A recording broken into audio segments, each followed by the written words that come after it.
Hey, my name's Fern, and I'm the host of the In the Thick of It podcast. I want to personally thank you for watching our very first episode with Mike Manrod, the current CISO over at GCU in Phoenix, Arizona. In this episode, we talked to Mike about his journey into cyber, what he's doing to help bring in more professionals to the community, and the legacy he looks to create. So over the next 2.5 hours, I hope you enjoy our conversation, and I hope to see you again for the next episode. When you make pancakes, the first one's always terrible. Yes. It's the one that always burns.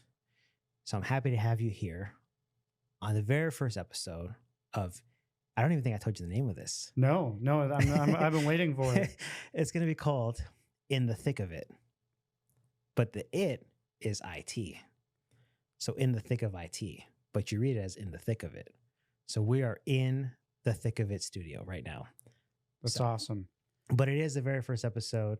It is, I've never done a podcast, built one ever, but built all this, right? Built the studio, did the lights. We have the GCU purple going with the green screens that'll be filled in later. So yeah, I guess I don't even know how to start a podcast. I think that's a great way to start a podcast.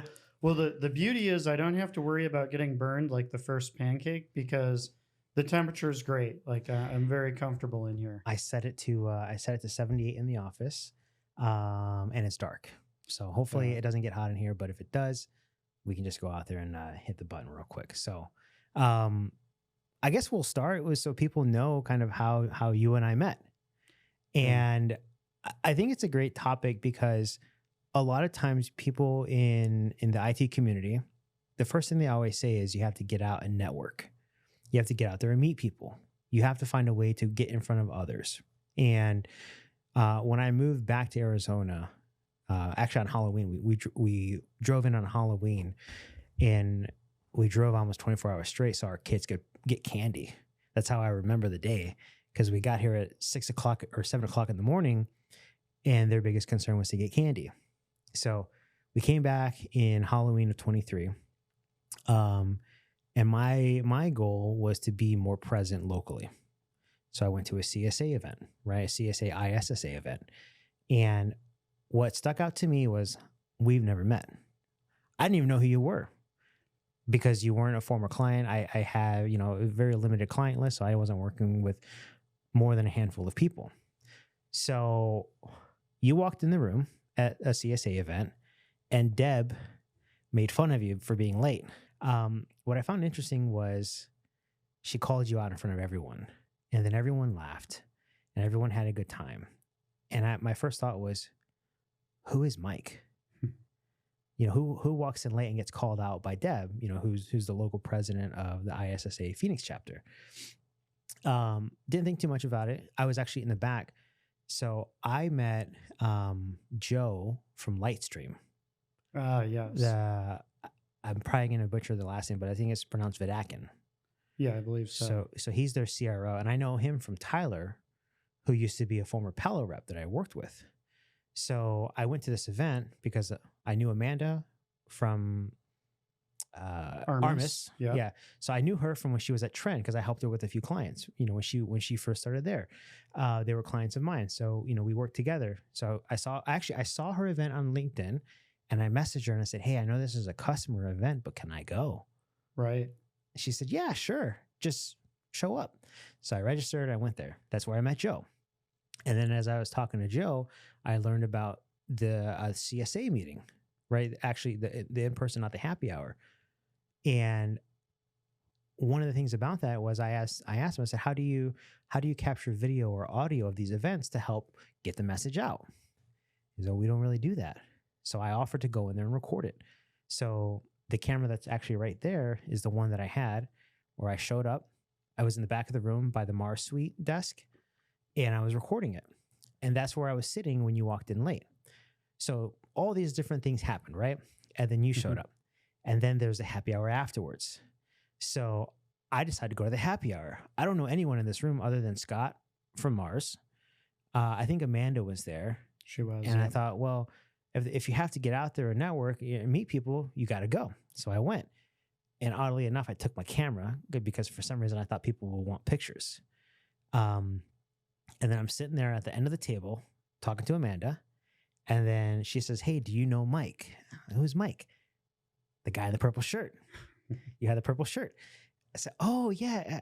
Yeah, he's the guy that came in late. She's like, yeah, here, Mike. And then you came over. And interestingly enough, you had talked about how we talked about prospecting. Do you remember I said? Oh, yeah, I do remember that. The dry ice, the coldest message you've ever gotten. I've never done it, by the way. I've talked myself out of it because a puddle of water at someone's desk probably isn't very good, but dry ice isn't safe. Because we talk about dry ice because technically that's colder than ice. And if you want to send cold mail, you might as well send it in dry ice. But that, by the way, I laughed about that for days afterwards for what it's worth. I think it's the best idea ever. I'm too scared of a lawsuit and too scared to do the ice version because otherwise you'll get water. And if that ruins someone's computer, I don't want to be a part of that. But long story longer is we're at that event. I had my camera and then you said, I have a podcast. And I said, I want to start one. I just don't know what to do. And you said, I have a YouTube. Really? Yeah, I have a YouTube too. And then we talked about TISU. And that's where I want to go first, is I want to talk about TISU because I'd never heard of it. And I've been selling locally in Arizona for almost 9 years. Never heard of TISU. I knew of GCU, but I've never heard of Mike. I've never heard of TISU. I knew about ISSA, but I've never went to an event. And what I found interesting about all of that was when I went to the event, everyone knew you and everyone knew what you were doing except for me. And I kind of felt like left out. Not that you did it purposely, but I kind of felt like I can't be the only one. And as we started talking, you had mentioned you want to have TISU where it's available to more people. And I'm sitting there and I have my camera strapped on my chest and I say, hey, if you want me to record it, I can. And then what happened? 12 weeks, I drove an hour up to the GCU campus, an hour back, and then I was there for 90 minutes. And I went to most of the classes, passed the exam with a 91%. Yes. Good. That was awesome. But what kind of struck me the most about that is I had never heard of TISU, and I can't be the only one. And so when I started my little journey of building this set, it's amazing. By the way, I love this set. Yeah, a lot of it's so good. It's inspired by TISU because I thought, how can I make a set that can be an educational set, but also be a set where people could talk? So largely because we spoke at that event, and I chose to go to that event with CSA that turned into all these other things, kind of like, we'll say, snowballed into this. And I built all this, and I didn't even have any guests. So you have no idea. I'm honored to be your first pancake. I really am. You have no idea how scared I was that you would say no. Because I spent all this money on the cameras, 3 professional cameras, on the wood, on the time. And my first thought was, and this was before I even texted you, because I was making dinner. I was telling my wife, I said, what if he says no? She says, if who says no? And I said, what if Mike doesn't show up? And she said, there's no way. Your wife's right. There's no way. There's no way. This is the coolest set I've ever been on in my life. Like, you did so good. And I just love conversing with you. There's no way in the universe I'd miss a chance to be on a podcast with you. Well, thank you. The very first podcast, I think it's going to be the best podcast. And then the reason I wanted to have you was because I think a lot of this, in some ways or another, was indirectly inspired by me seeing that event from Amanda. And that's how it all started. So I think maybe not necessarily the message there, but the thought is get out there, right? Because when you get out there, you might just meet someone, and that person that you meet might just help you do something that you've never planned on doing, or at least maybe always wanted to do, but never got around to it. So outside of that, back to TISU. I never knew about it. And I'm sure there's a lot of people that are newer to the cybersecurity community that don't know about it, especially if they don't go to GCU. Right. So I'd like to hear how TISU started, your involvement with TISU, and then we'll kind of go from there. Yeah, absolutely. One, I was so glad you joined us, and it's been such an exciting journey, and I was really, really humbled and inspired by seeing how many people who are experienced in technology came out for the last two cohorts or waves of the TISU training. But the way TISU started Okay. is back in the day. Frank Grimmelman, Christian Talon, Anthony De Silva, a few of us collaborated on a long training for ACTRA called the Virtual Subject Matter Expert Response Team, or VCERT training. Okay. And VCERT became a great community over the past maybe decade or a little less. And it had a training and then a group of people within the Arizona Cyber Threat Response Alliance community. I like to think of it simplified as like a volunteer fire department for incident response and threat research and information sharing. And it was great because there's this training that evolved over the years, and then there's a community that meets periodically, at least monthly, depending on which meetings you count, and that works together and shares information. And even with the late breaking today of obviously what's going on with talk about Snowflake and possible compromise there, everybody works together and shares information. So this community was something that was even inspiring about 5 years ago. And a few of us were hanging out, probably at a happy hour, much to your theme. A friend of mine recently pointed out, like, you must be the happiest person in the world. You go to a lot of happy hours. You're like at a happy hour every week. Yeah, happy at least 1 hour a day, right? Like, yeah, that's right. So, okay, so you, Frank Grimmelman, I've met him. Yeah. He recently was part of the Elevate IT, right? The event. He was, yeah. He kind of ran that. He was in the classes, right? He sat in. He wore a suit the week, the wrong week. He wore a suit the week before graduation because I think he thought that was a graduation day. And there's Bob, right? Yep. Bob Franklin's been a huge part of it from the way along. ACTRA, right? Yep. So I think maybe something that's worth asking then is, technically I'm part of TISU. You are. You're because a TISU I graduated, alum. right?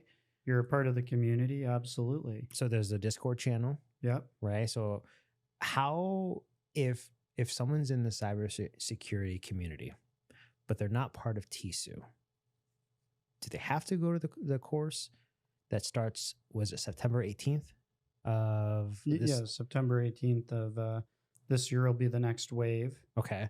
So do they go to that?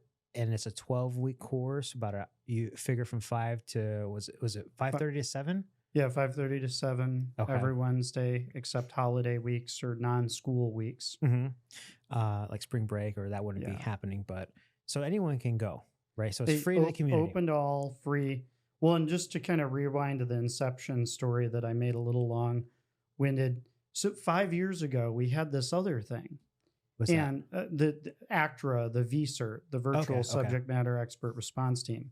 But the problem with it is it's designed to be a closed community where you can share late-breaking secret stuff happening in your org. Okay. But that means that training, that opportunity is not open to the general public. So for years, like Frank and Christian and Anthony and Bob and I would talk about, gosh, it's too bad we can't open this up to everybody. So Frank put together a PowerPoint about 6 years ago that collected dust for a couple of years about, hey, here's how we could do a community and a training that would be truly open to everybody. And Dr. Pam Rowland, our current Associate Dean of Technology, started, and Rob Loy on the GCU side came together with Frank and Bob and a bunch of us. And finally, we got the green light a few years ago to launch this threat intelligence support unit. And that was creating a community of people who can research and work together and track and understand and share information about threats that's open to the entire community, not just, but TLP clear. In other words, talking about things that are not restricted or secret, things that are open and general knowledge, but that need to be researched and shared. Yeah. So the best part about that is it's kind of similar to the idea of if why I want to do a podcast Right. is because there's a lot of things that you know that others don't know. And that's consistent with every person. Everyone has their Right. own journey, everyone has their own story. And what I find interesting there is if there's a paywall, if you have to pay to go to an event, maybe not everyone can afford it. Not every business can afford it. TISU is almost an easy way to get into the community to learn things that are high visibility, current, and affecting the local community.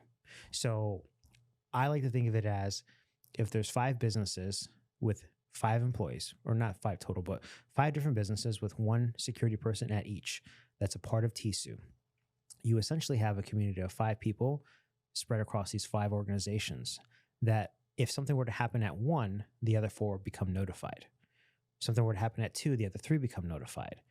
But it's a sharing of information. Yes. And by sharing that information, everyone becomes better, right? Because in a lot of sense of the phrase, knowledge is power, right? Yeah. So TISU is more or less a free way for people in the cybersecurity community space to become involved, but also learn from their peers that may be affected by security, either vulnerabilities or security related events, like you mentioned, the snowflake. So would it be safe to say that every single security incident that's happened, even outside of the state of Arizona, has been talked about internally at TISU, where the members of TISU can then go back to their organizations and share the information that they learn to help protect those organizations better? Well, that's a good question. I don't know that every event gets talked about just because there's so many. Okay. And I do think like ACTRA, Arizona Cyber Threat Response Alliance, curates a lot of intelligence and shares it, but still not everything. TISU, I think, has a little more of a research focus than a broad coverage focus at this point. Okay. So the idea of TISU is twofold. The Threat Intelligence Support Unit is all about one, providing a free basic training that anybody can take that gets people the table stakes to begin to participate. And hopefully we try to make it a layered lesson to where beginners can come and get a foundation. More advanced people can come and glean certain things as well. Mm-hmm. So we try to make it a layered approach. But then in the community, I look at it as an opportunity for employers to bring specific challenges to the community.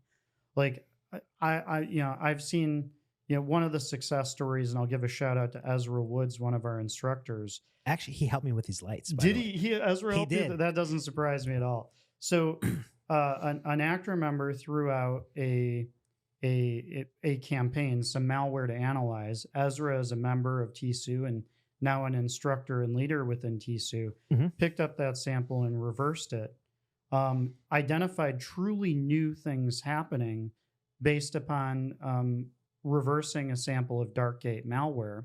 Okay. And then he and I started pinging back and forth and playing with, we learned, what's this auto-it stuff they're using for covert delivery and defense evasion? And we started playing with it and actually found some net new exploit techniques with it that we presented at CactusCon this past year.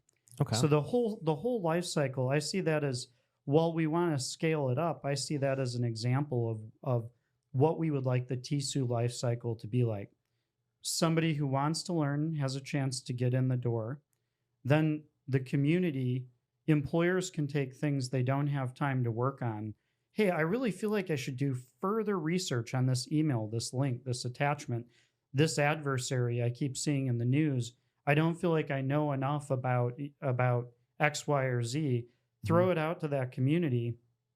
A member or a group of members of the community can exhaustively research it over time. A full-time SOC couldn't do, because it's a bunch of students and a bunch of people, hobbyists and people working to get into it, or just people passionate who are doing it as their job and their hobby. Yeah. But then when they do great things with it, and solve that problem, that employer now has access to talent. Well, hey, I threw this out to Sally Smith. Sally Smith solved my problem. Hey, I've got a new SOC analyst position. Why don't I just go hire Sally Smith from TISU? Yeah. So that's kind of the whole life cycle of training practical skills while solving real world problems to actually pathwaying people who want jobs in cyber into those jobs in cyber. So that's not what I see the full TISU life cycle as. So what I'm taking away from that is you're essentially building an army. Yes, that's the goal. Through TISU. And think of TISU as boot camp, right? But TISU isn't necessarily, and I don't want to say I'm the dumbest person in the room, but today I am. No, I don't think so. Today I am. I don't think so. In the security space, at least, right? I think I can admit that you obviously know a lot more than me, right? And I would never say that I know more than you, anything security related. So, but I think when it comes to TISU, there's a lot that people don't know. And from what I've seen, a lot of people don't know how to get started. And a lot of times, and this is something I want to talk about later too, is if you want to get into security, you have to go for an analyst role, like a SOC analyst. And you're just sitting there sifting through logs all day. But if you look at a lot of these job requirements, it says 3 to 5 years. Yeah. So how do you get 3 to 5 years if you're new? It's impossible. And then there's this dilemma of there's not enough talent, or there's an abundance of talent, but it's entry level talent. And all these recruiters and all these businesses, for understandably want people with 3 to 5 years plus, because they don't want to assume the risk of a new college graduate that doesn't understand certain things affecting their business. It's not worth it for them. So I understand their aspect of it, but then it also leaves a lot of graduates hunting for the next opportunity. And I think that's what I like about TISU the most is when I said you're building an army, I mean, you really are, because the boot camp allows for people to become part of the community without necessarily having a job in cybersecurity. And the more passionate ones will rise to the top, like Ezra, right? Great example. Ezra probably started as an entry level at some point. And over the years, he became the instructor. And I think I know he works somewhere for the state, I believe. AZDES, yeah. Okay. Department of Economic Security, right? Yep. Okay. So he probably got that job as a result of his contributions through TISU. Is it safe to say that I should probably turn off the beep on that. His involvement with TISU helped propel his career in the cybersecurity space? I don't want to speak for him. And I don't know which came first on the chicken or the egg with his current job or the internship that it started as. I will say as a whole, though, he's developed a level of competence that I have a great respect for. And, I'm sure that being a part of the learning and then later the teaching journey of it, I'm sure that was a part of it for him. It certainly has been for me. Okay. Yeah. So it's not because of TISU, but I think TISU at least provides a pathway for a lot of people to start their journey in a world where if you don't have 3 to 5 years or 20 years plus, we're not interested. Yeah. And so I think for me, I did TISU. Technically, I guess I'm more so a salesperson in sales. I passed. I learned a lot of things along the way.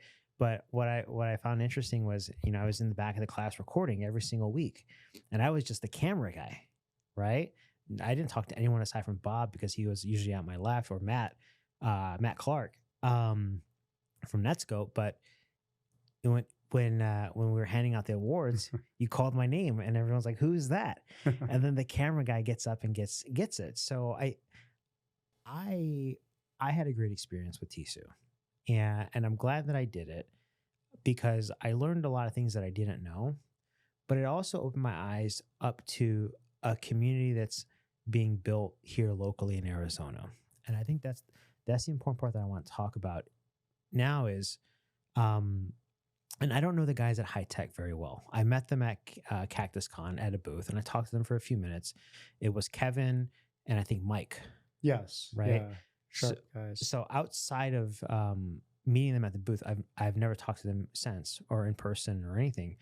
But we connected on LinkedIn, and within the last month, I see posts that say 3 of the 4 people that we hired as new hires at High Tech came from GCU. But not only GCU, they came from, more than likely, I'd imagine, TISU.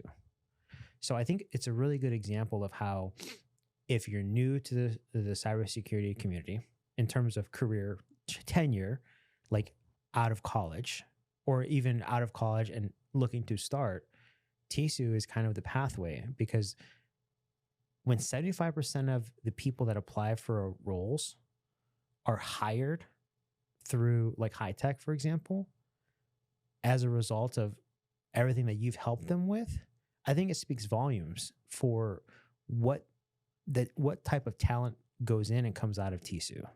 So I guess the first thing, if I could, clap my hands, I would like, Nice. because when I saw that, I was surprised to see it, but then again, I wasn't, because you have people like Ezra in TISU, right? You have people like Christian in there. So there's a lot of talent in TISU, but the first thing to do is to start, right? It is. And I guess getting back to building the army, I want to know why. Why? I feel you're like the 5-star general here locally in Arizona, but I don't imagine Arizona is the only place you want to be limited to. If I had to guess, you want to amass the largest cybersecurity community army that there is, and not necessarily to take over the world, but to protect it. And we've never sat down and talked like this before, right? So these are all just new thoughts that I'm just kind of Sure. Yeah. telling you. Am I right in saying that? Like, what I know how it started now, but what continues to push you forward to spend your time? Because one, you're a CISO. You're being pulled in every direction. Realistically, right? Your calendar is always full, but yet you always make time for the newcomers, for people that want to become a part of the community. And to take time away from every other obligation you have, there has to be something burning inside of you that says, I'm going to make the time. So I want to know, what is that? Yeah. So I think I'm more like a cheerleader and an evangelist than a general. Okay. But general sounds cooler. Like, I'm going to have to get like some silver stars. That sounds really cool. Mm-hmm. But really, I'm just kind of an enthusiast. And what drives it, though, is a mixture of excitement and fear, right? Okay. Keep it really real. Mm-hmm. On the excitement side, there's nothing more fun and inspiring than seeing people learn, seeing people grow, seeing the light bulb of discovery go off in another human being, Mm-hmm. seeing people level up their career and their lifestyle. Like, all these things are exciting, and it's exciting to be a part of. It's exciting to see in people's lives. And both, there's a tech aspect that I love, and there's a human aspect. And it's rewarding to be a part of. And that's kind of like the exciting and the fun side.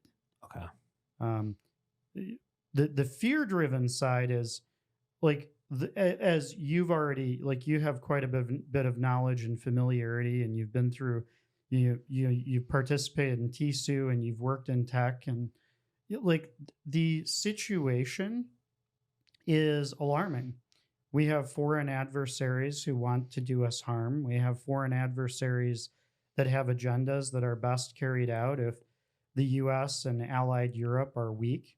Mm-hmm. And we have China pre-staging and pre-setting a battlefield to be able to kill switch as much as possible of the United States if they try to invade Taiwan. We have Russia and China and other adversaries peddling in disinformation and MDM, attempting to weaken our society so that our ability to project power and advocate for freedom and democracy in the world is decreased. There's a rise of totalitarianism in the world and ubiquitous surveillance. And these are all problems that at one point I looked at and I felt like I had to do a big part in solving. And then the best thing I ever did is give up, realize that I couldn't solve even 1/1,000,000th of these problems. Mm-hmm. But maybe if we get together a community and we train lots of other people, lots of better, smarter people than me, perhaps, hopefully, even better, smarter people than any of us founding TISU, the goal is that eventually we'll reach a tipping point where 1,000 people can solve a lot more problems than one person. So, And we're not there yet, but we're ramping up, and we're building that momentum. so it's more so if you want to go fast, go alone. If you want to go far, become part of TISU.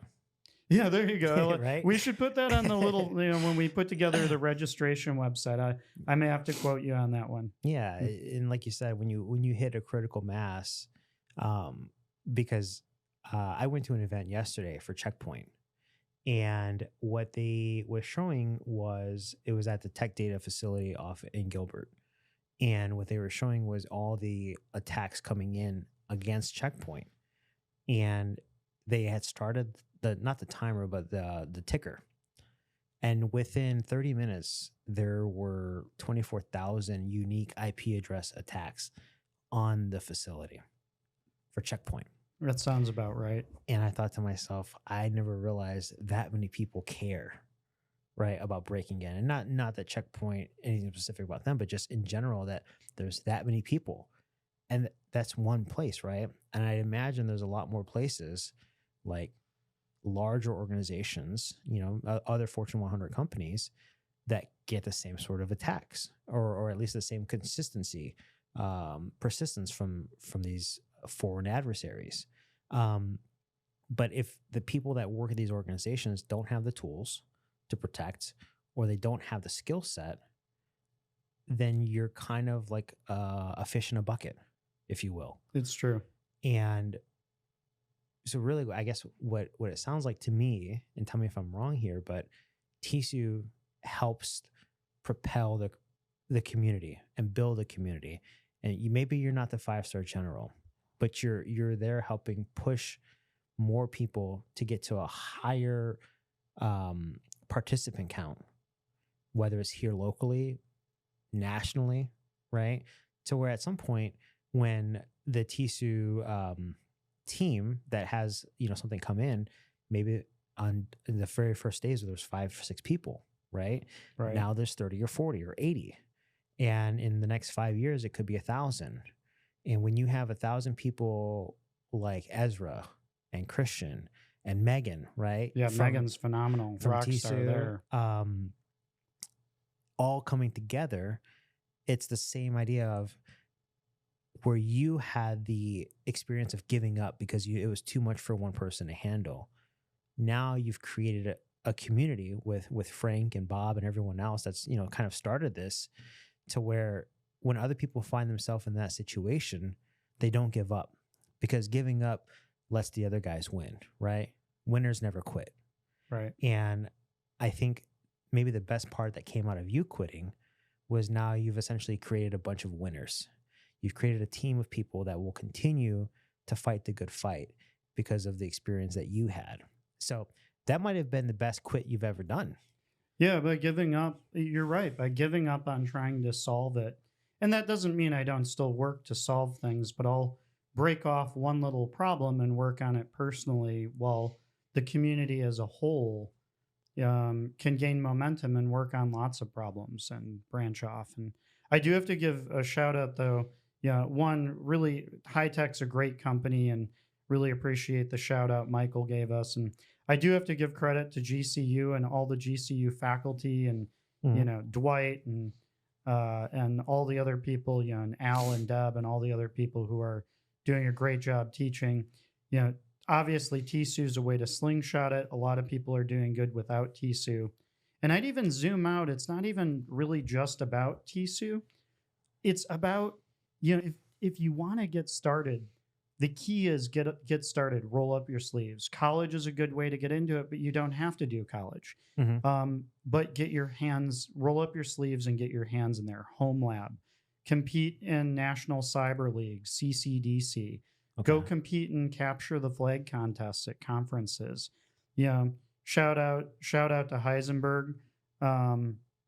If you go to Cactus Con or other cons, they have a green zone where you can just go table to table, and that's at Cactus Con, and I think it's going other places soon. You just go table to table and get some hands-on skills, and it seems intimidating at first, but if you build and scaffold incrementally, you accumulate capabilities over time, and those are capabilities that are very needed. Yeah, but you can't get them without starting, right? And I think that's, as much as it sucks to say, it's probably the biggest obstacle for most people is getting out there, because it's like, well, how do I start? Where do I start? And, I'm kind of curious. I had a call earlier this morning with Gavin. I think the last name is Store. So with an S. I have to double check. I met him through Scott. Okay. Scott had let me know about Gavin.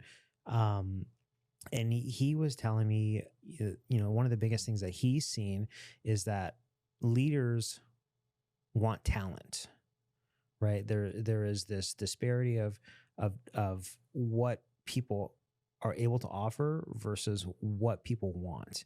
And you see it all the time. You always hear about it whenever there's a tech layoff. Even in this cybersecurity space, it's very prevalent where entry-level job roles require more than entry-level experience.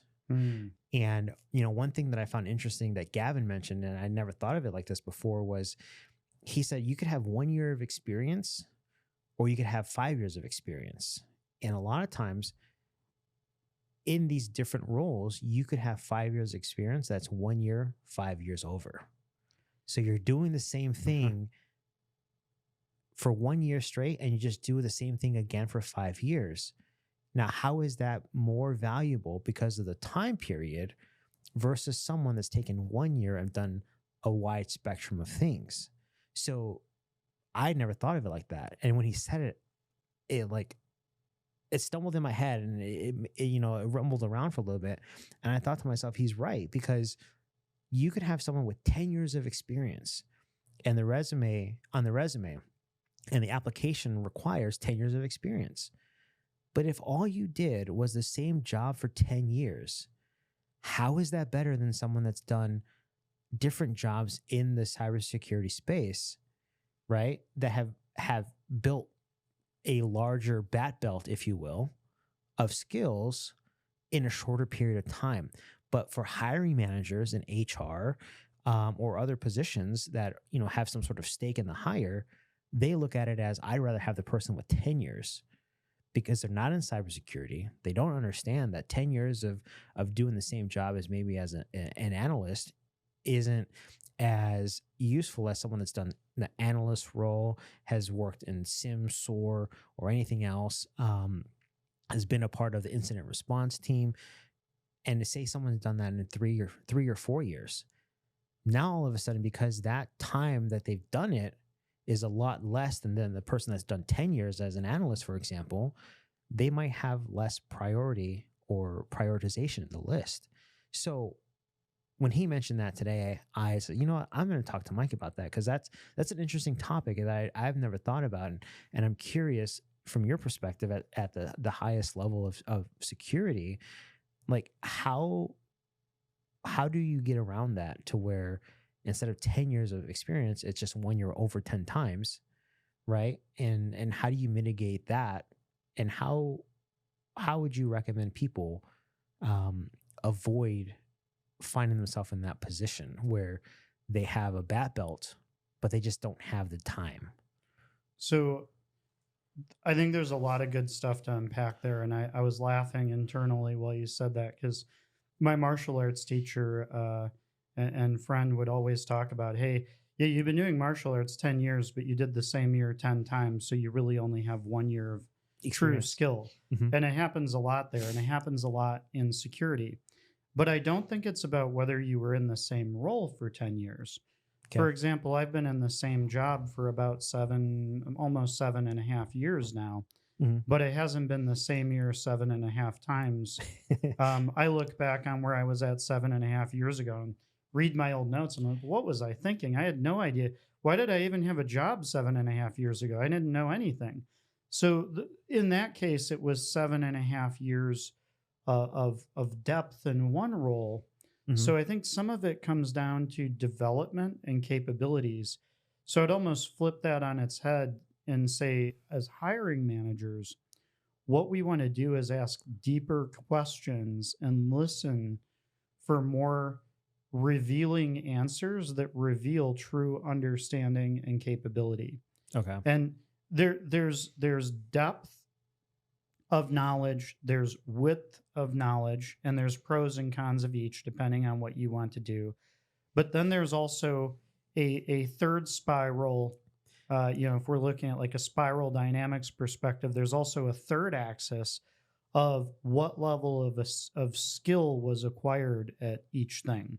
Okay. Right? Like if you were doing just pen testing for 10 years and you repeated the same 6-week engagement for 10 years and didn't do anything better, okay, that's kind of to your point of like, okay, you did the same year 10 times. Mhm. But I also know pen testers who, in over a decade, push their way deeper and deeper into research and exploit development and tool evasion and mentoring others.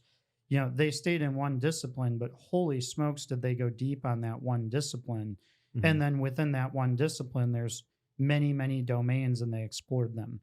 So I think part of it is one, defining actual success in the role, not just taking a posting and hiring to it. So, like, what am I hiring for? Am I hiring a GRC analyst? Am I hiring a SOC analyst? Am I hiring a detection engineer, a firewall engineer, a CISO, a manager? And then once I frame that role, we should next think about what are the attributes, skills, abilities, and knowledge that will define success in that role. And then we can begin to open our mind to what traits and criteria will meet that. And then we can be more open-minded. We can have better diversity in our hiring because we're not gatekeeping as much Mhm. based upon like rigid criteria. And sometimes we can see potential in people that like, hey, we had 5 candidates in a row that met the criteria on paper, but it didn't work out. And then we get somebody who shows potential and has all the elements of meeting the success criteria for the job. Yeah, I think that's how you can let go of the 3 years versus 10 years kind of thing. So I like that. My only concern with it, though, is when you get the candidates on your desk, it's already gone through filter by filter, multiple filters. And those people that filter it don't have the same perspective as you, It's true. right? So you end up in largely the idea of that you said of how to get these people or how to bring them in makes sense, but the system's broken before it gets to you. So a little bit of advice there for security leaders. Okay. First is rewrite your job postings and positions. Like I inherited some, I had to rewrite them, and that improved a lot. The second, and this kind of goes back to the onboarding thing, we have to create on-ramps, and those on-ramps provide a better opportunity to get rid of gatekeeping. Mhm. So internship, if you can only afford 1 FTE, but you can afford 5 interns, bring in 5 interns, and then truly give them a chance to succeed, and then hire the best of those 5 interns based upon, merit, culture fit, success in the actual work. Mm-hmm. And then I often find it surprising. The person who interviewed great may have been the mediocre intern, Mm-hmm. and the person who barely made the cut might have like hit the ground running and built up, worked hard to prove themselves, and they may be the best after a year of internship. I like that. Do you guys do that right now at Grand Canyon? Yeah, we do. So when I started out in this role, we had a team of 3 plus me as I was coming in, and we've grown that dramatically. And I think like 600% or something like that. And out of that growth, my last outside hire was 2017. everybody since 2017, and that was an amazing hire. But everybody since then has been either a student who interned and worked their way up, Mhm. or there's been a couple of people who are other areas of IT that wanted to learn security that came in more mid-level. But it's been tremendously successful. So you're building internally, right? Building up. I forget the phrase, but kind of promoting from within, right? Exactly. Do you have any concerns that and not to say that this is what it is, but part of the problem with like some of these social media platforms is when you like a post, you see more of that post, right? Mm-hmm. Or more of that content, for example. And a lot of times you do enough likes and your entire feed becomes one topic, Yeah. right? So do you ever have any concerns that internally at GCU, GCE, you haven't had an outside hire in 7 years, right? You're going on 7, if not closer to 8, that there are skill sets or experiences that you're not bringing in that could be a detriment to the team? Or like, is that ever a concern? Because to me, I would think of that as being a possibility, right? Just as an outsider, right? 7 years of promoting from within, and not to say that's the same as like social media where you like in this and it becomes an echo chamber, but everyone that's been there has all had a very similar experience, right? So how do you create the diversity in thought by that someone from an outside organization could bring in if that hasn't happened, right? And that's just me just thinking out loud, right? Like you want to have as much diversity as possible, right? In thought potentially, but is that a concern that you might be missing out on that? Or like how do you mitigate that? It's a good question. So first of all, I may not be saying that in another 5 years, right? Like Mhm. that we don't have a we'll never hire the outside kind of stance. Okay. It's just worked out that every wave we've had the choice of, hey, we can promote up our own people Mhm. and invest in the interns we have available, or promote up the analysts into expanded roles, or we can go to the outside. We've considered both at various junctures, and the better choice has been the people that have cultivated through, given the SLED space, the budget we have, all those factors, right? Mhm. It's obviously not in my budget to go pick away senior architects from CrowdStrike and Talos, right? That doesn't happen in SLED. But what I will say is a lot of it's culture and training. Okay. So if you send your people to conferences, like most of our team goes to DEF CON every year. Like we've often got 10 to 20 people out there, mixture of interns and people, and we rent a big Airbnb, and one of the managers drives a big GCU van out David? there. Is it David? Yeah, it's usually David. I think one of the years it had to be me. I don't want to drive the van next year. I'm just putting that out there as public as I can. Okay. But I'm old and lazy and want to fly now. But if I have to, I drive the van. Mhm. But we get a bunch of people out there at DEF CON. We've got some people going to Splunk Conf. So part of it is that. Part of it's a culture of research. I encourage our team to write articles, to publish blogs, to track adversaries, to do volunteer work. We've got people participating in sports ISO. We've had people help protect the Super Bowl, the Olympics, different things on the team. And then ACTRA, I think, has helped provide a lot of that diversity, because within the Arizona Cyber Threat Response Alliance, we've got a bunch of different members. We all come together, we share our problems, we get different vendor presentations. We may take an input from somebody in defense, somebody in travel, somebody in government, and that sharing helps provide that diversity of thought and even getting to help each other with each other's problems. So that's been enough to kind of help keep our team from getting too much into groupthink. But I will say blind spots are a problem on every team, and we're no exception. Okay. There have been times where I'm like, holy smokes, how did we miss that? Well, we have a knowledge gap over here. And then we fixed that knowledge gap though. And then 2 or 3 years later, we're writing articles about it because somebody, maybe probably not me, but somebody on the team went and became an expert in that thing. So what I'm hearing, and I kind of expected that you would have an answer like that, right?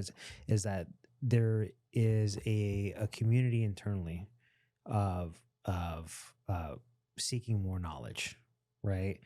But what that comes down to is you, and I mean you specifically because you essentially, being the CISO, effectively create the culture, right? So you started with 4 people, you had you plus 3, and now you're what, 25 people? If depending on how you count it, we hover around 20. Like we bump up and down. Okay. But that's not counting like the academic side and the people who work for GCU teaching and all that. But that's just pure corporate cyber. So your team specifically. So I think from, when you think about TISU, starting that, right? Promoting people learning more, right? I think there's options for people to do that on their own. But a lot of times if leadership doesn't support it, it doesn't happen, right? If I want to go play in the sandbox and mom and dad say, no, I can't go, right? Like my daughter wants to go roller skate every single day. And I tell her no most of the time. And eventually sometimes we go outside and do it, right? Right. But that comes down to me saying yes. And I think from a security leadership perspective, if the leadership isn't allowing that to happen where people can go to these events or people make time, or there is the priority on education, right? A priority on learning and priority of sharpening the steel, if you will. You essentially put your organization at risk. It's true. So maybe the best part about all of this is there's a part of you that goes back way before your career at GCU, or is it better to say GCU or GCE? Well, they're 2 separate orgs. That's actually a good point. I have 2 jobs. So I'm CISO at GCE, and then I'm an adjunct faculty at GCU, but different jobs, different paychecks, different reporting structure. Okay. So the E portion is the corporate CISO role, right? Yeah. Okay. E is it Grand Canyon Education? Yep. Yeah. And then university? It's a Grand Canyon University is a separate independent nonprofit. School. Yeah, the school. Okay, got it. Okay. So it all starts with you, right? And I think when you started, there were only 3 other people there. But over 7 years or so, 7.5 years, 600x, right? Or 6x what you've gotten. So like now you're 20 plus. And I think there's probably a lot of people out there in the commercial space, even that are in the security world, and they're fighting with board members. They're fighting with finance teams.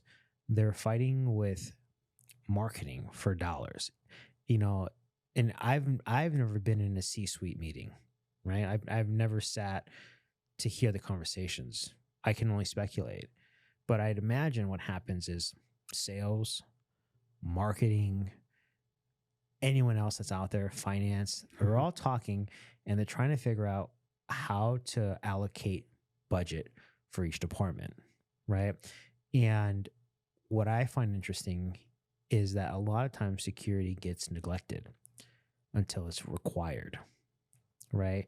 And a lot of times people or organizations, and maybe less so now than it was 5 years ago or even 10 years ago. It used to be rough. Yeah. Where, oh, you're a CISO. I don't know what that is, but okay. Right. But I think based on what you've said is that by having this leadership aspect to how you do things, it's enabled the team to grow, but it's also enabled the business to benefit. And I think what you said is that when it starts with an environment that's led by someone that provides direction and a route for execution, what you'll find is growth. Yeah. And all of that is interesting to me because, like I told you earlier, I read that article from Kim, right? Kim Jones, where he talks about velocity, and everyone can move, but you have to move in the same direction. And you know, it was like probably like a 5-minute read, and at the very end, and I don't know if you read it, but what he says is that it starts with you. It doesn't matter where you're at in the organization. You have to make time for your peers. You have to make time for your direct reports. It doesn't matter how busy you are, because the minute you don't make your team a priority, the business will suffer. And I don't think a lot of people think of it that way, because it's 5 o'clock. I have to go home. I have to go pick up the kids, right? I just got a Slack message. I just got some random beep in my pocket, and I don't know what that is, but someone's pinging me. I'll get to it tomorrow, right? And I think when you create an environment where, very similar to like what Kim said, is where it's not where the people aren't a priority, what you'll find is that if someone feels neglected, they're less invested. It's true. Right? So what you're saying is interesting to me, because I read this article from Kim maybe 2 days ago, and I thought to myself, that's interesting. I never thought of it like that. But you didn't even know about the article before. I don't know if you've read it or not, but I mentioned it to you, and everything that you've said echoes what he said, where it starts with you, right? With building the community, right? Enabling your team, helping people develop their skills, developing internally, right? So I think in a lot of ways, what he said is kind of packaged up into what you're doing. And I would argue that what you've done has been successful, because how many people can say that their team has 6x'd in the last 5 years, right? Where the business understands the value of the security team to invest in it. And I would even say it's probably a smaller percentage of people. I mean, I'll be honest, you're the very first CISO I've ever sat down and spoken with. Oh, really? Ever. Maybe there's some that you didn't know were... No. No? No. Oh, well, I'm honored to be the first. Hopefully I don't screw it up. No, it's fine. I think a big part of it for me is when I started off in tech, in sales, I didn't know what I was doing. And I knew everyone. I was smart enough to realize that people knew that too. Right? And it's like, what is this? I think at the time I was 24. What is this 24-year-old kid going to do for me? How can he help me? Right? And they were right. Like, I don't know. Like, we're not having a technical conversation. We're just talking. And in a lot of ways, I felt that I wasn't, we'll say, worthy enough of even calling. So I've never texted a CISO. I've never called one. And I've never, to be honest, up until today, or not today, but up until like when we first met, there's this thought that I have nothing to offer, right? What can I realistically say that would be useful?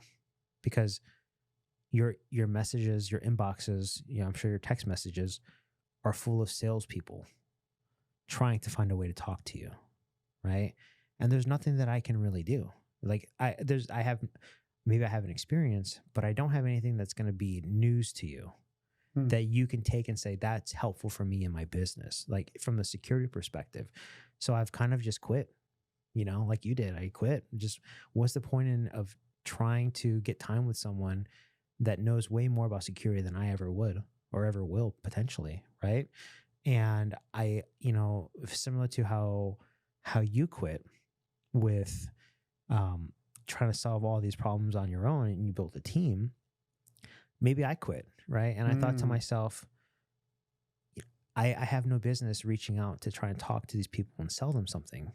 Maybe I'm just better at talking to them and understanding. Just have a conversation. Yeah, and understanding what they're going through. Because, and I mentioned this to you earlier, my biggest frustration with events is that not everyone can attend. And not everyone has access or their businesses have access to the money to pay for them to attend. But there's a lot of people like you out there that have information that's up here. And if you don't go to these events, most of the time photography is neglected. And if there's no photography, there's most definitely not any video, because video is not cheap, right? Yep. You know, I would know. Yeah, not cheap, not easy. I would know the price of video.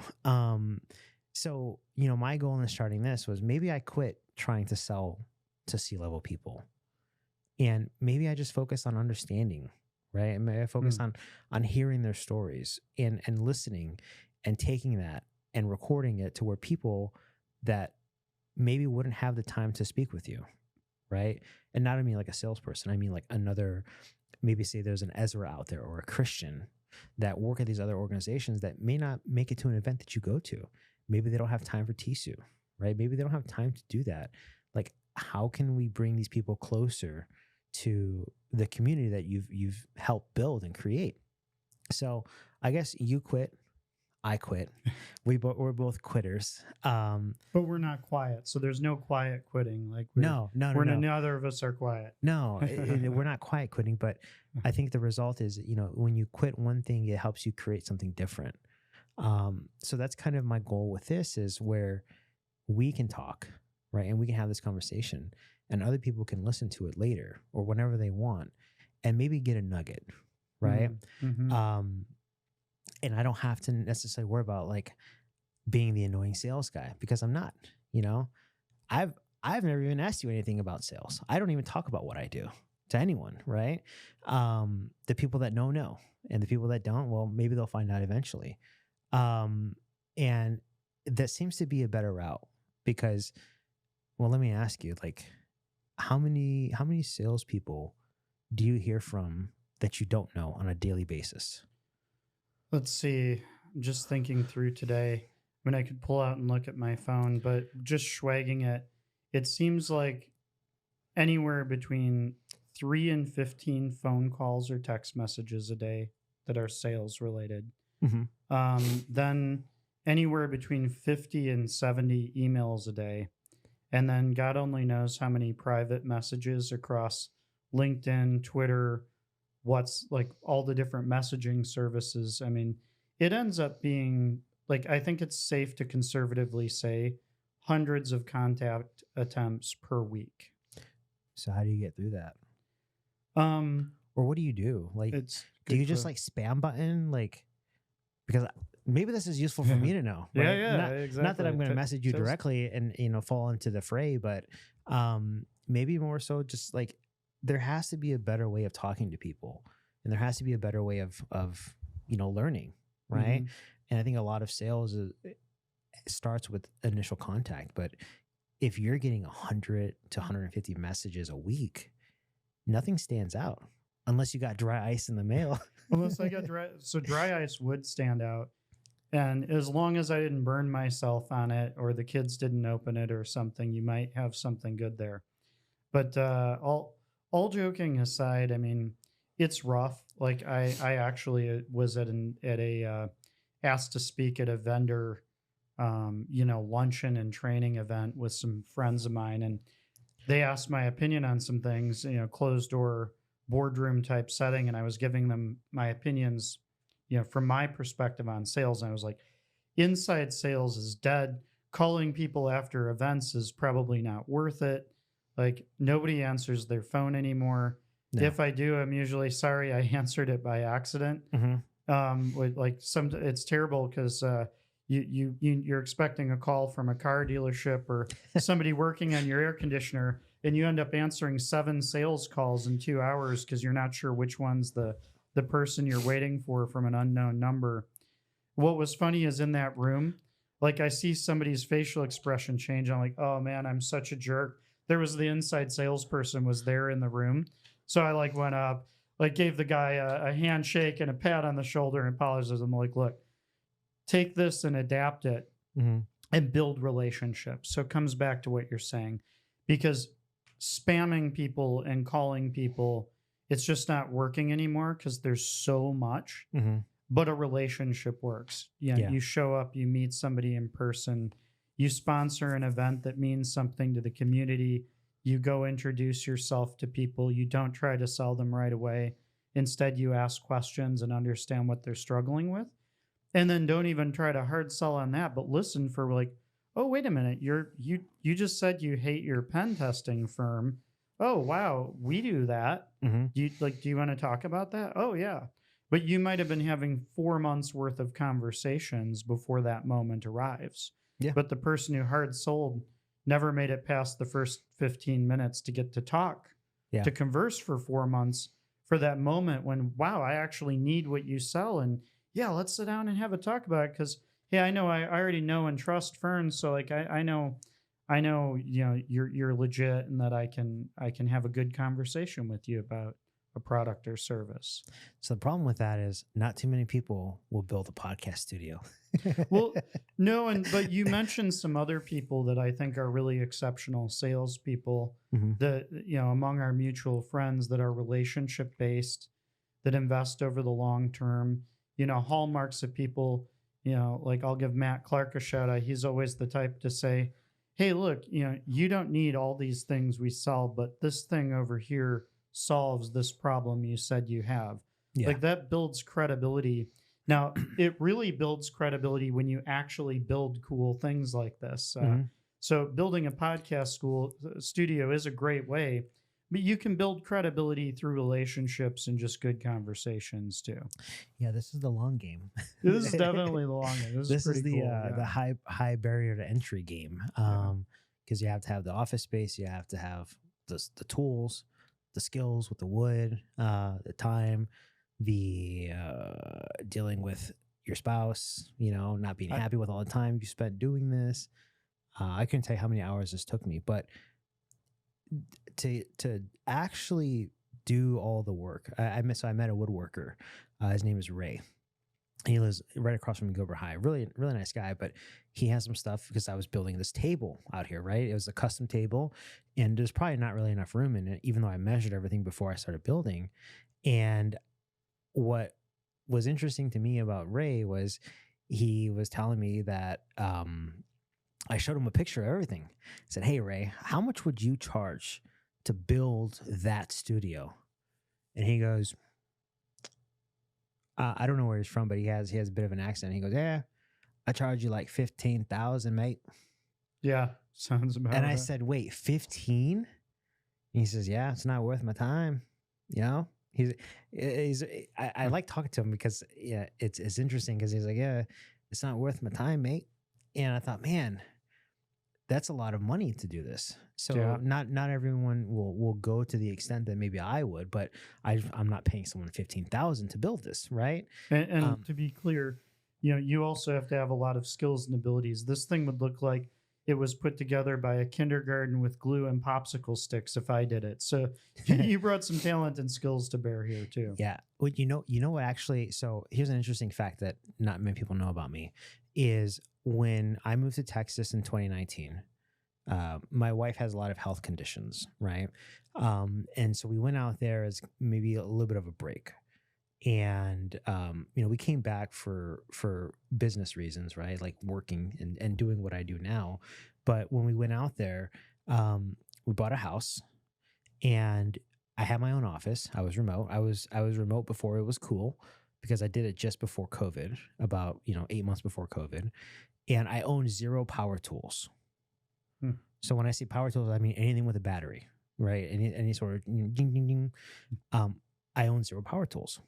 And I had this idea for a wall in my office that I said, "Hey, how much would it cost to build this?" And I went out and they told me about 10,000. And I said, "For building a wall?" "Yeah, about 10,000. And I got a couple of people to quote it. And I said, "There's no way I'm going to pay 10,000. So I risked my little fingers, my little digits, and probably almost lost a couple in the process.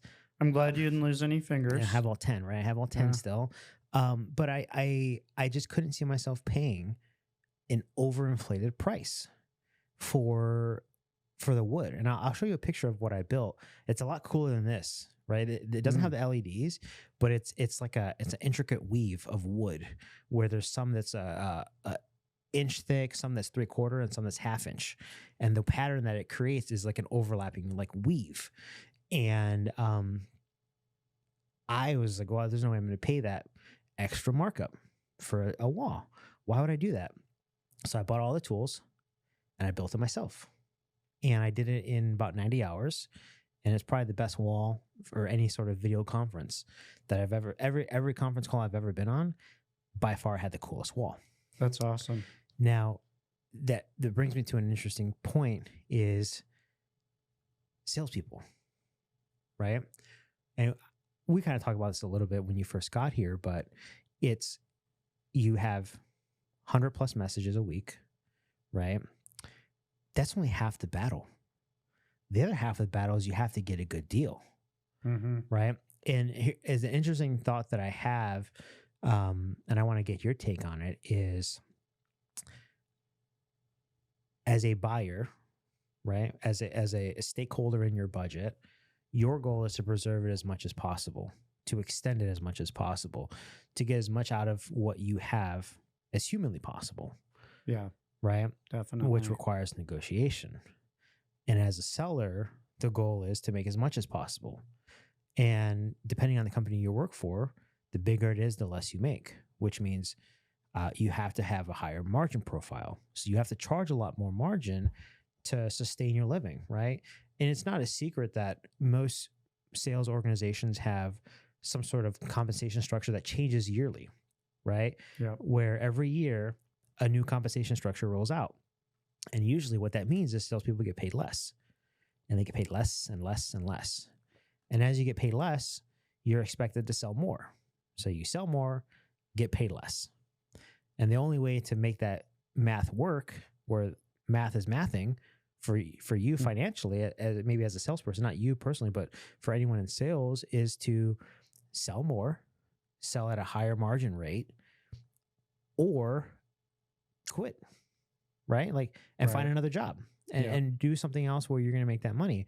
So you have a buyer on your side who is only interested in saving the money or extending it as far as possible. And then you have a seller who's interested in getting you to pay as much as possible, right? So I want to, I have my own opinions on what works and what doesn't, because I've done it for 10 years of my life. And I would argue I'm pretty good at it. I would agree. In good in the sense that maybe my mind works a little bit different, right? My wife just told me 2 weeks ago that I was neurodivergent. I've never heard that before. So I looked it up and I said, oh, it's interesting. I might be, right? And in my mind, I put a lot of things together, right? Maybe it goes back to school, where I went to school for engineering, is I look at things maybe a little bit differently, and I kind of see things for creatively. How do you build versus just do, right? How do you construct versus just create something, right? Or how do you create through like this idea of bringing things together? So I want to pick your brain on, how do you negotiate? Because you know, right? And I told you the water heater story where they were charging me $200 to install it. And then when I said, I'll buy my own water heater and install it myself, potentially, how much is it for you to install? The price went from $200 to $700. Right. Once they knew that I wasn't going to buy the water heater. So I'm interested from your perspective. Like, one, you get a lot of salespeople, and the ones that do make it through the filters, the next, it's almost like you have to gear up again, because you're expecting to go to war in some sense on what the price is that you're going to pay. And I've heard you're a really good negotiator, and I won't tell you who told me that, but I will say that they said, "Oh, Mike is tough. Mike is tough." So I want to hear like what, maybe for other people in a leadership role that are responsible for managing a budget. Cactus Con, remember, your booth was about the game, roll the dice. That's right. Roll the dice. Yeah. And how do you get all your budget to stretch for all these different projects? Like, so I want to see from your perspective. Like, I have my own, right? And I'm happy to share that with you. But I want to hear from you, like, what does Mike do to get the most out of it? Because am I wrong in saying that the budget goes down every year potentially for you? So, I feel like we have this duty to reduce as much risk as possible and as much of the right risks with the resources we're given as security leaders and technologists. And the very first step of that I think often gets missed is really understanding risks, right? Like understanding threats, understanding attack surface, understanding what controls deal with what threats and how they flow across your landscape. And then from that, prioritize projects and products and understand what priority level a given solution is as it stacks against your overall risk.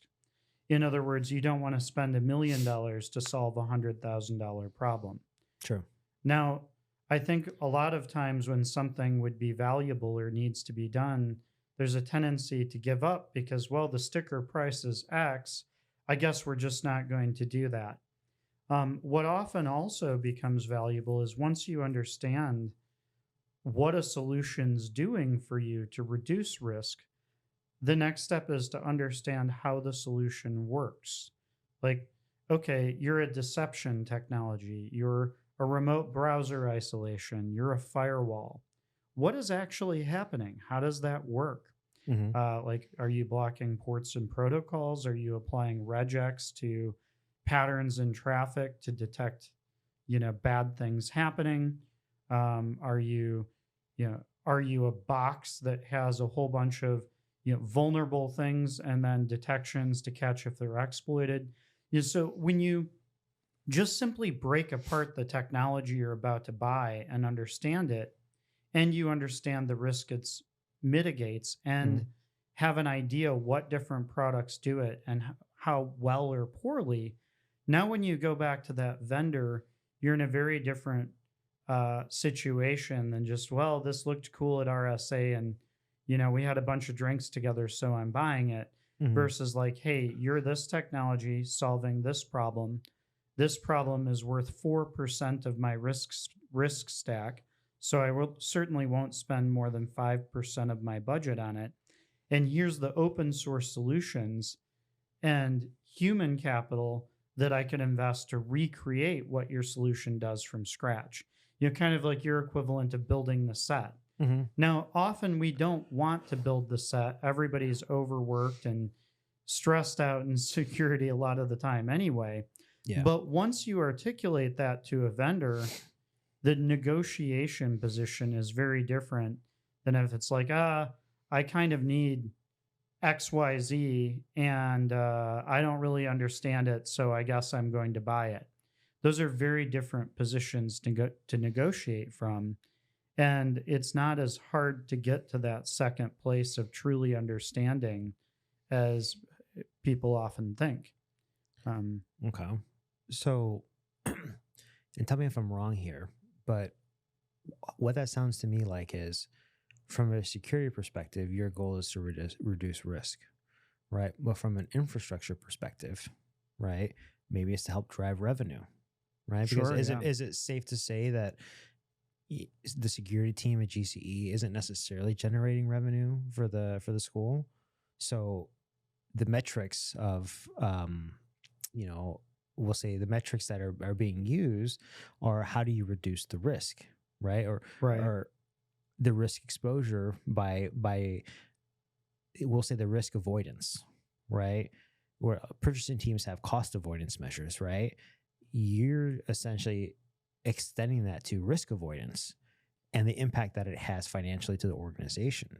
Whereas someone on maybe the cloud team or the dev team says, well, maybe, a friend of mine was telling me last week that they're pushing all their developers into Terraform because they let them run wild in Azure.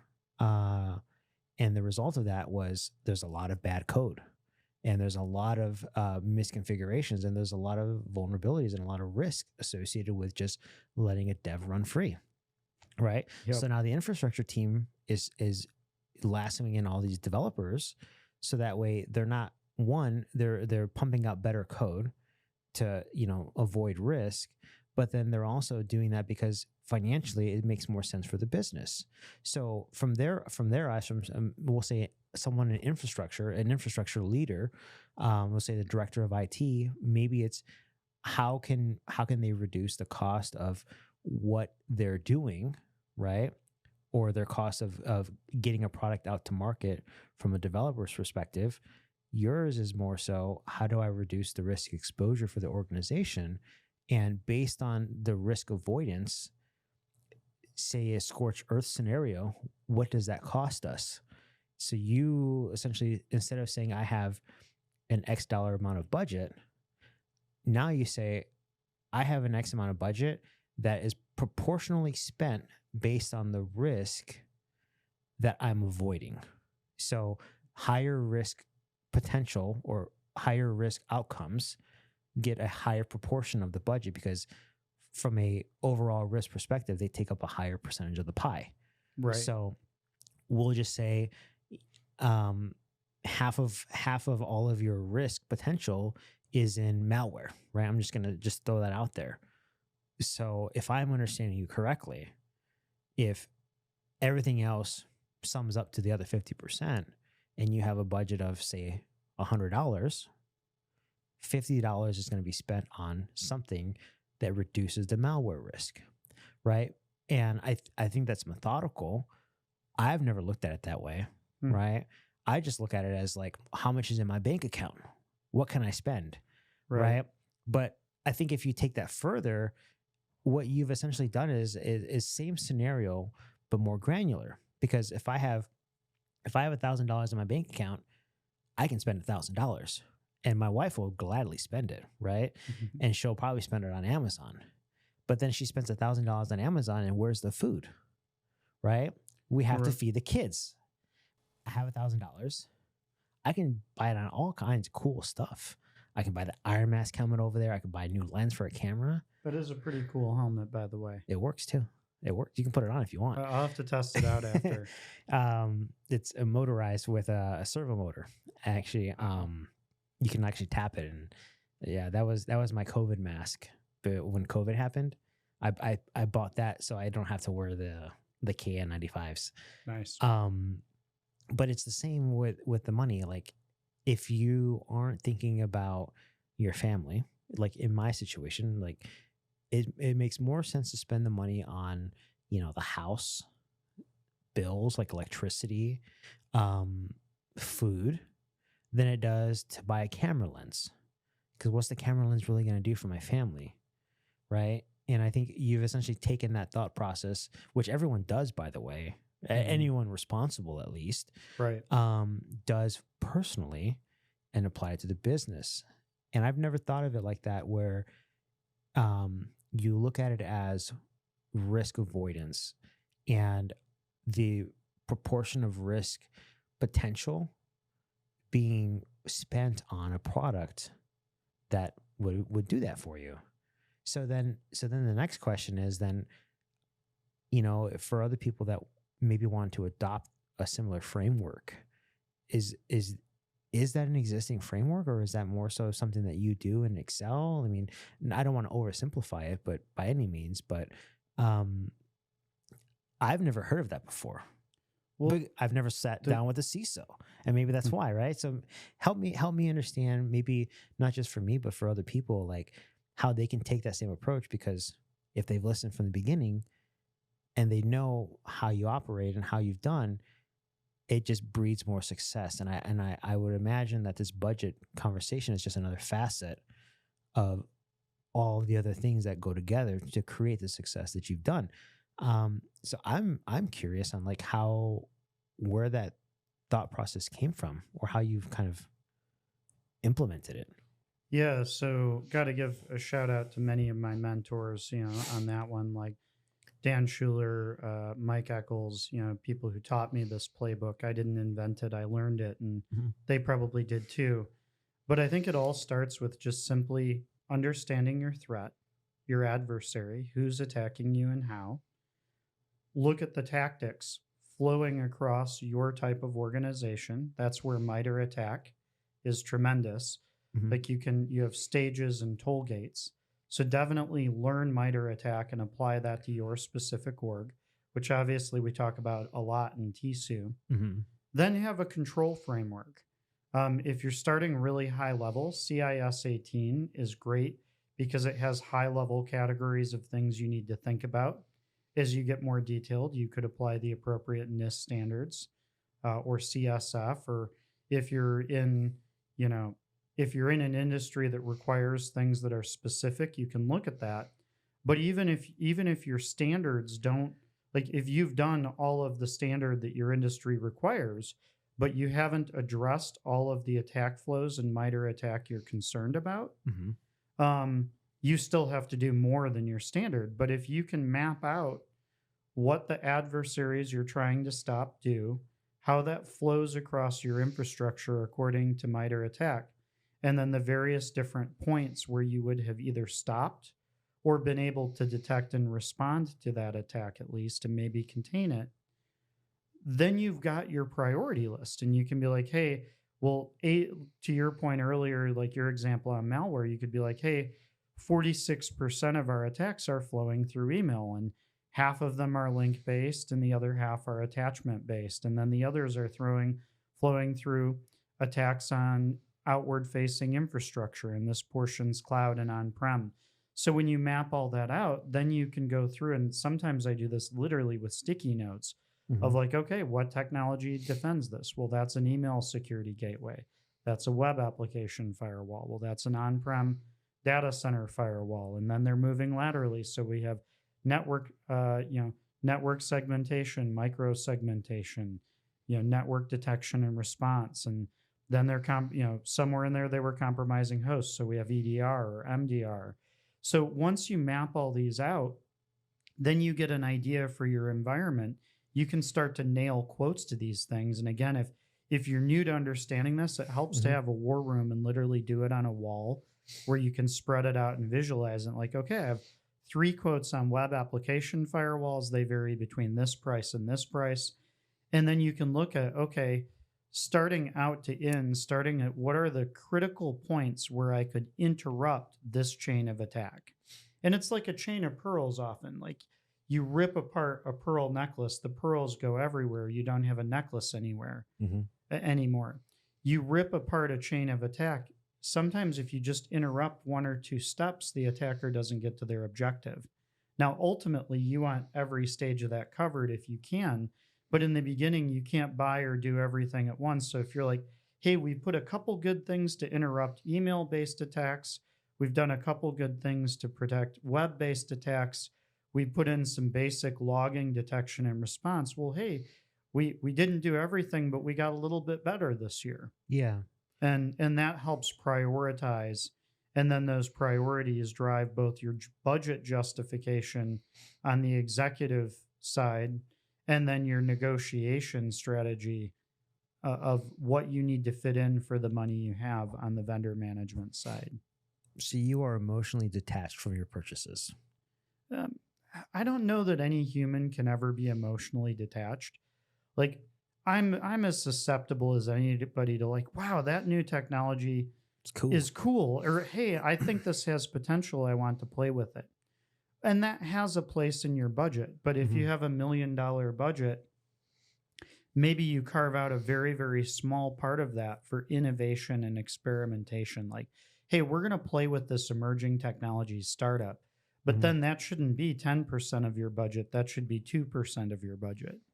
Okay. So all the smaller, newer organizations get because there's risk associated with that too, right? Like, their technology could be garbage. You don't know. That doesn't mean don't experiment, especially if it's cool and it maps to a problem you really want to solve, and it's going to also build engagement, collaboration, learning. Maybe it's an emerging problem that you think is going to be bigger in the future, but it's not fully materialized yet. Those are all valid use cases, and it doesn't mean 0 of your budget should go there. But you shouldn't buy a crappy firewall to free up money for some innovative cutting edge thing. Your fundamentals should be really, really solid. And then what's left over should be where you get to do something cool and shiny if you get to. Okay. So save the gratification. Yeah. You right? still get your camera lens, but you bought the food first. Exactly. Right. I bought the food so I can go to work as I have enough energy to go to work the next day and make money. Right. Right, right. So you said Dan Schuler was he was at Cactus Con, wasn't he? Yeah, Dan Schuler's always at Cactus Con, but yeah. So he's the one that he was at the table next to you, right? Or Yeah, maybe he was running one of the workshops as well. he had like I think it was like the hoodie under the blazer, right? That sounds like Dan, but I don't remember what he wore. I'm not good with that kind of stuff. No, I have a very this is what my wife tells me, what she told me about, how my brain works. Is I remember TISU starts on the 18th. Don't know why, just I know it starts on the 18th of September. I've got maybe elephant's memory, but hey, that's a good thing. It is. Right? It is. Yeah. But Dan had this like a 11 or 12, I don't even, like 11 by 17 paper of everything that security encompasses, or everything that it encompasses. And there were things on there that I never even thought about. Right. And maybe I'll have to find that and maybe like somehow see if I can get his permission to like attach that to, maybe however this is going to go out. Because if people from the security space are looking or at their budget and allocating certain dollars, I mean, you have to know all the different facets, and maybe there's a spot where they're not thinking about it, like GRC related, right? And that's interesting because that you said he would tell you that, or that you've learned a lot from him, because his course talked about all these different areas of security. But I never thought to, attach $1 to each category. But it makes sense because it's like, it's just you have a GL, like a ledger of where money needs to be spent. So it's safe to say if I was looking at the MITRE framework, right, and you want to stop someone in their tracks along the chain, your goal is to stop them at the beginning, more so than towards the middle. You want to stop them along the way, right? But you're better off having them run out of gas before they leave their house versus, or maybe in the other way, you'd rather have they have nothing available to them versus them, stop them at the front door versus stopping them in the kitchen or stopping them in a bedroom. It's very true, with the one caveat that it is in these days a rough and troublesome assumption to assume they won't get to the bedroom. Okay. Right. Because the whole idea, you do need, like, if you're making your first investment and you're very earlier in your program, 80-20 rules, see what can take out the biggest chunks of risk at the most outward facing or earliest point possible, because that's where you get the most bang for your buck. But ultimately, because adversaries are continually pounding away, you don't want to assume that people won't get to rung 3 or 4 or 5 sometimes, right? And which leads into disciplines like purple teaming and continuous assessment, detection engineering, assume breach, like the idea of always assuming that somebody could get in. These are mindsets, but those are advanced mindsets. And what you don't want to do is skip to a super advanced thing before you have the fundamentals. Like, you get there eventually. Yeah. But certainly start with the basics first and build up. So build the foundation, and then, how would I say it? Go to the gym, right? Go to the gym. Yeah. Do the Stairmaster, do the treadmill. Eventually you'll do the calisthenics, right? Maybe 10 years, maybe you're doing a one-handed push-up, but don't start with a one-handed push-up. Start with just going to the gym, And maybe I say that because, part of me feels like I haven't been in a minute, but yeah, me either. I don't blame you. It's hot, and just leaving the house doesn't even seem like appealing anymore, especially nowadays or this time of the year. But start at the basics, right? Put as much effort into the foundation as possible, and then once you have the foundation, you build on that, right? And I think that kind of ties into cybersecurity maturity, because you can't expect to be the fortress from day one, right? When you started 7.5 years ago, and not to say it in a bad way, but you guys are probably nowhere near where you are today. No, right? From a security there perspective. was a lot of work to do, and there always is in cyber, right? Like I'm sure another 7 years from now, if I'm still in this job, we'll look around and like, gosh, how do we still have problems? We were working on it all this time, but we will still have problems, But right? there's never an end to it. There's never an end to it. Is that depressing? No, it's kind of exciting.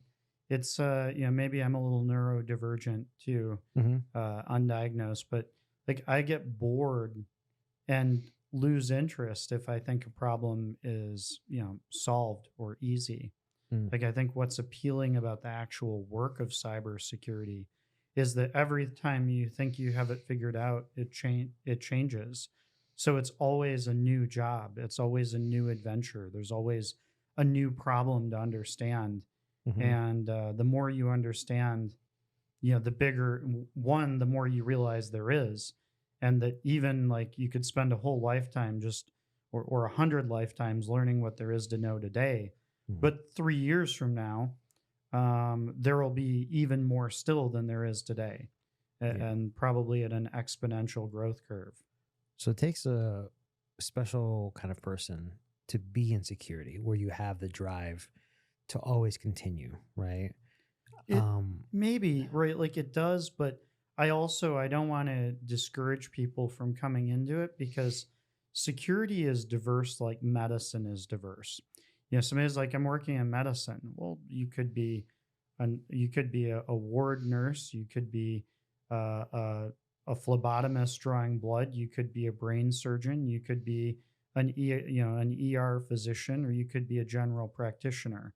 So there's like so much diversity and things that involve all sorts of different skills and knowledge in medicine and different temperaments and people and reclusive people and people looking at x-rays alone in a dark room, like over and over again to spot and render findings.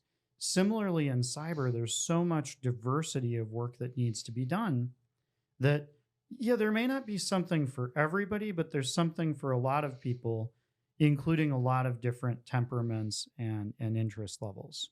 But it is quite a bit of work to get started. Yeah, it's hard to get in. Yeah. Right? I think personally the cheat code is to start in networking. Yeah, like of course you mean literal networking. Well, networking in that sense to start. Yeah, but definitely to actually land a job, I would probably not be the first person to say that networking is no longer sexy, like in terms of like IT spend or like people in IT. Like everyone and their mother has AI to some extent in their product. How? I couldn't tell you. I went to an event in Vegas in February, where every booth said AI, AI, AI, AI. And there was more AIs than I could count. And eventually I got tired and I asked the person, I said, so how exactly do you guys use AI? And the lady looked at me and she says, huh? How do you use AI? Like what tools are you using? Or what exactly does it mean? And she says, well, we just use AI. That doesn't mean anything. No, it's completely meaningless. How am I supposed to know? So the new thing now is AI, right?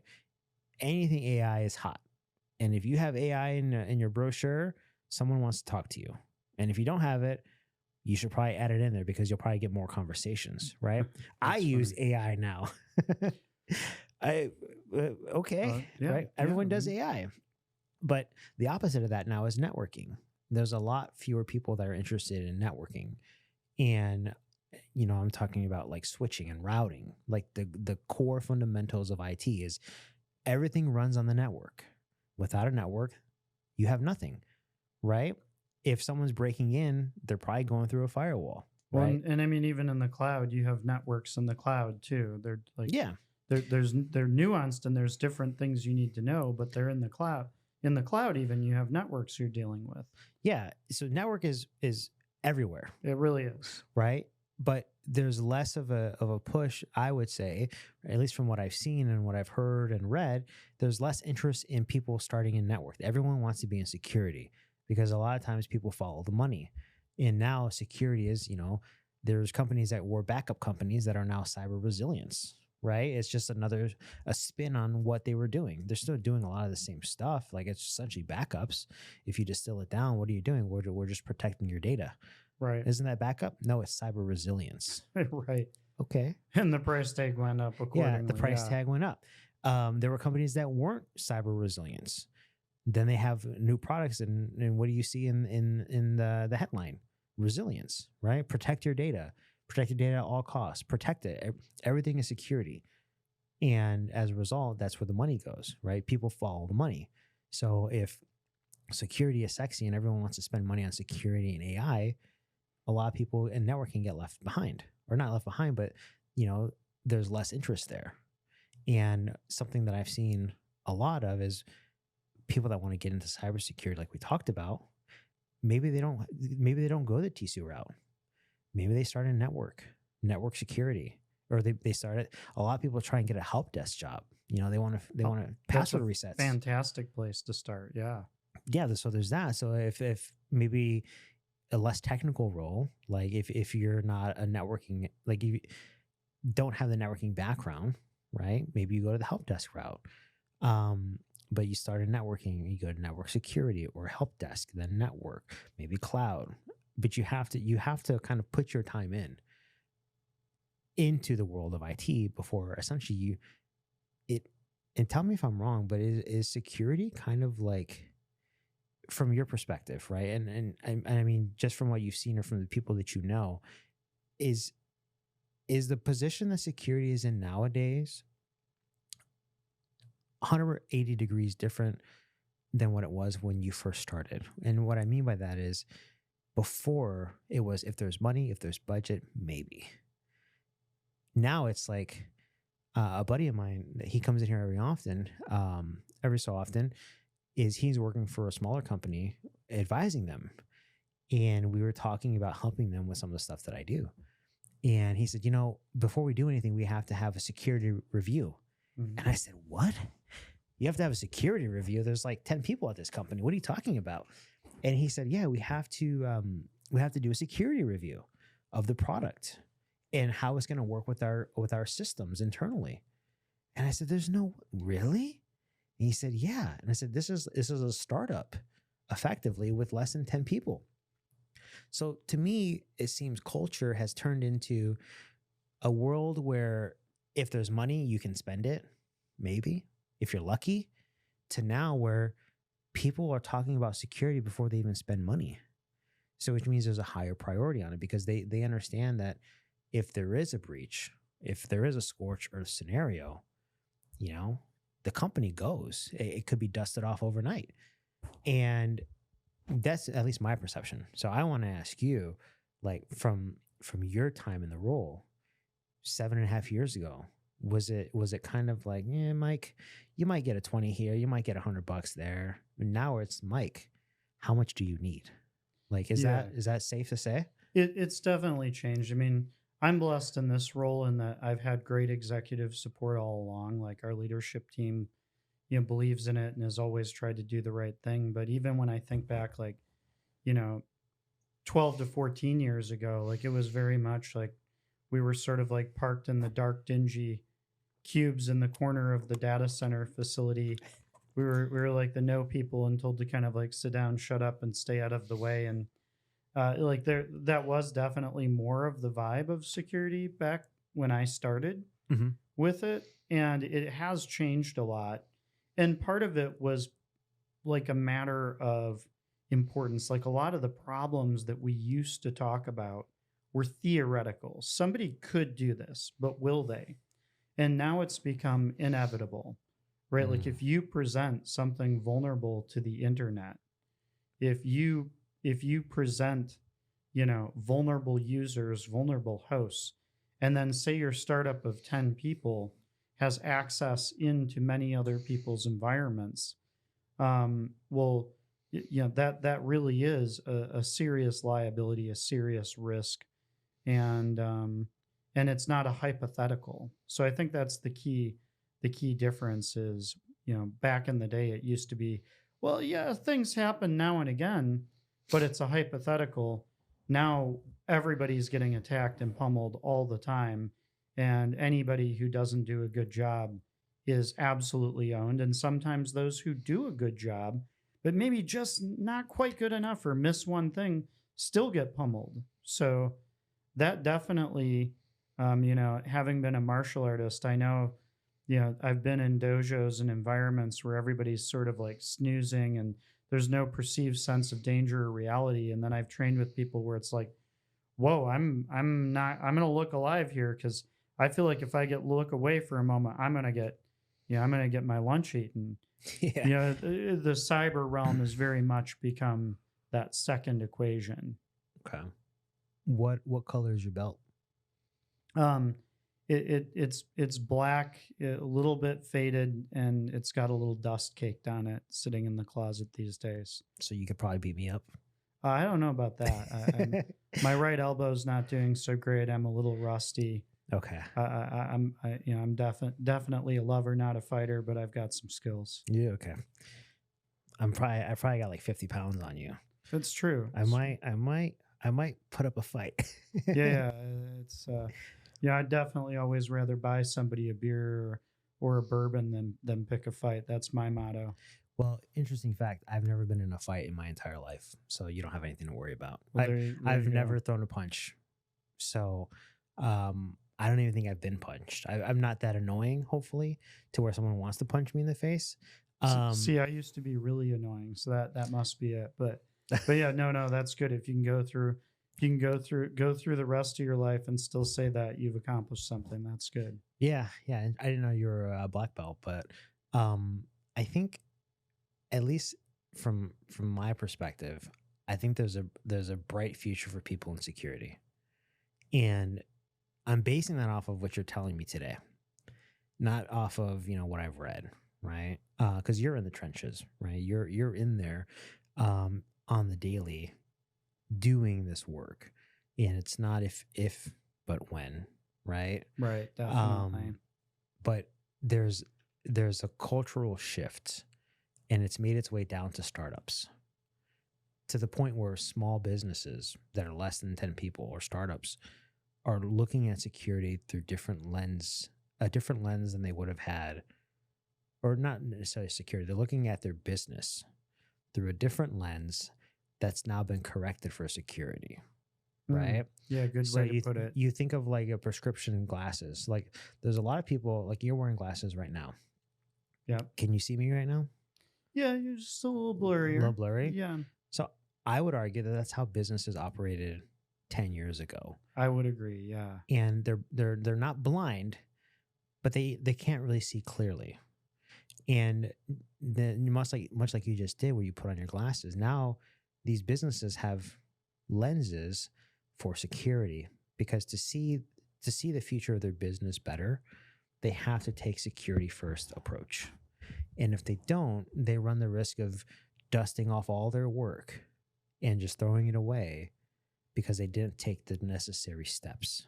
Or they might even just lose business. Like we have, over the past few years, turned away multiple vendors because they couldn't meet our security product criteria, third-party security criteria. So we don't buy their product. We buy something else, or we just don't do it. So they have to be secure to be a third-party vendor with you. Yeah, I mean, and that's not just us. I think that's most these days. Obviously, there's FedRAMP, there's StateRAMP, there's all sorts of, these days, most mid-market, it's hit and miss, but it's getting there. And then large enterprise, pretty much always. And I'm pretty sure most of them have some sort of risk review process. Yeah, I've been through a few of those. Typically, they're around services, right? Yeah. If you're performing hands-on keyboard services, then you have to go through the, 150 questionnaire on all these different aspects of what you're doing. So yeah, I've seen that, right? Even personally. Yep. So that's definitely interesting change for sure, but at least long term, I think it's better for the world. It is, because this is something you said on another podcast. So I went back and found a few different conversations that you had because I didn't want to have where you came in here because you drove here, right? And I didn't want you to leave thinking, man, I drove 20 minutes to the office just to answer the same question that I answered 6 months ago.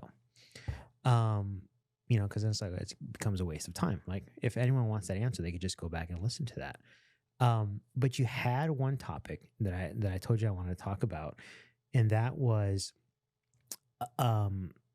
malware is essentially just the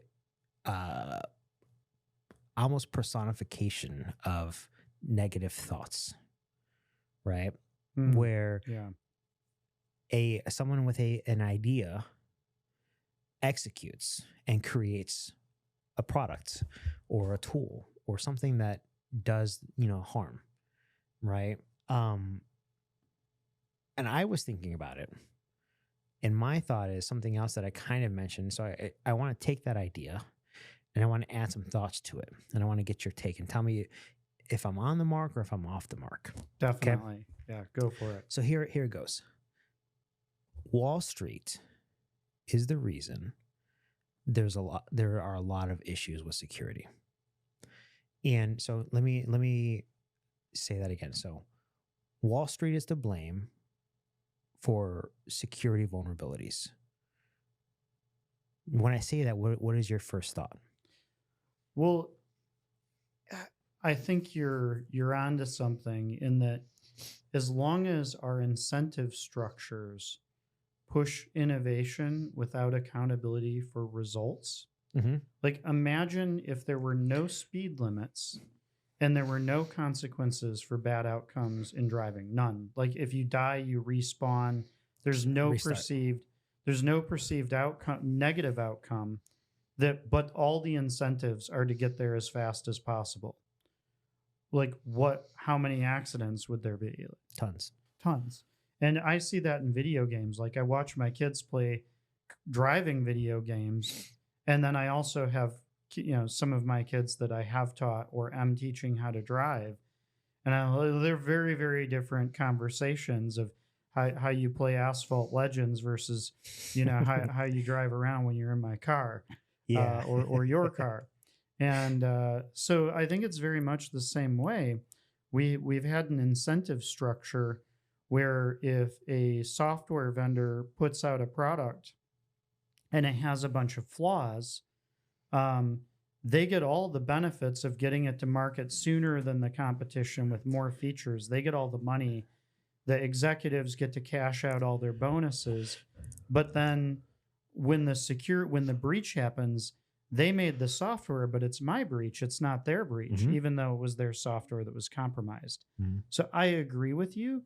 I think that in a way, not like I'm a big believer in capitalism and innovation and free markets, but I think Alan Greenspan put it best that we need free markets with checks and balances to keep them from going, off the rails.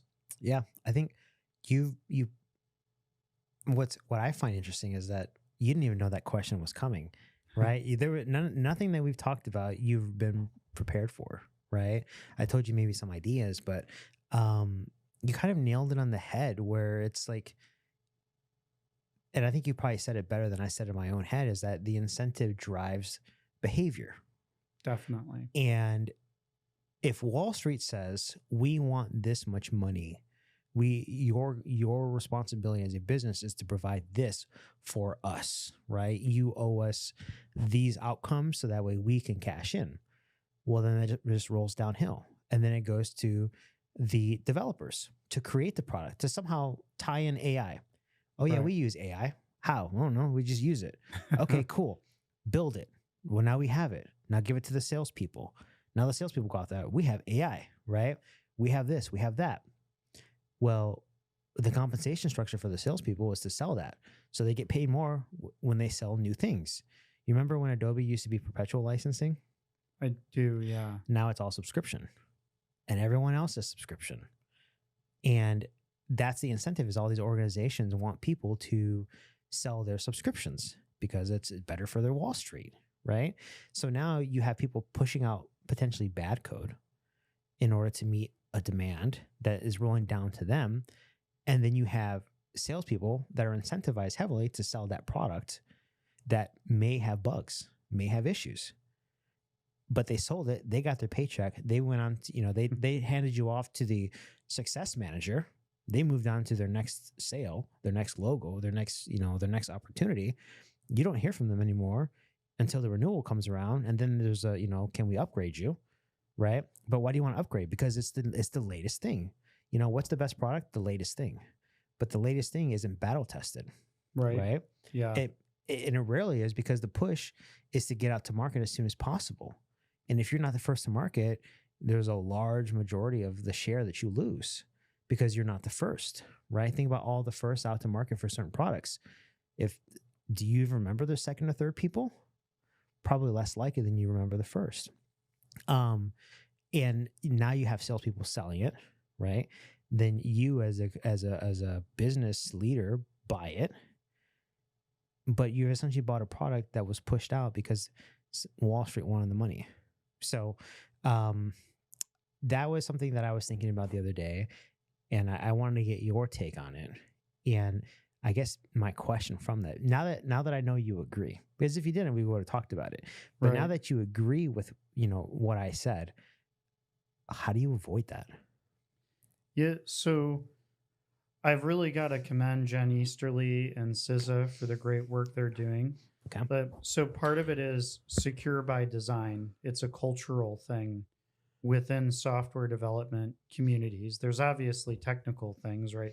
Like having a development pipeline, good change control, toll gates where scanning and analysis and testing are done. But from a more strategic piece, it comes down to holding software vendors accountable for their outcomes so that you have an incentive for innovation and producing things that bring revenue, but you also have a counter incentive for putting out bad code or insecure products. So, I think if you're a software vendor selling a software product and that software product leads to a data breach or, the entry point of ransomware, provided the person using your product was following the terms of service, right? If they were 8 versions behind, that's their fault. But if they were on the appropriate patch level and operating your product in the correct way, or patching it within, say, a reasonable time frame, and your product is inherently bad and got them breached, I think there should be legal liability, right? Like if something like proxy shell happens and tens of thousands of Exchange servers get popped, I think there should be the ability to do a class action suit against Microsoft for that. Interesting. Right? Yeah, if there's a product. Now, some of it also, I think that there will have to be some standards of reasonableness.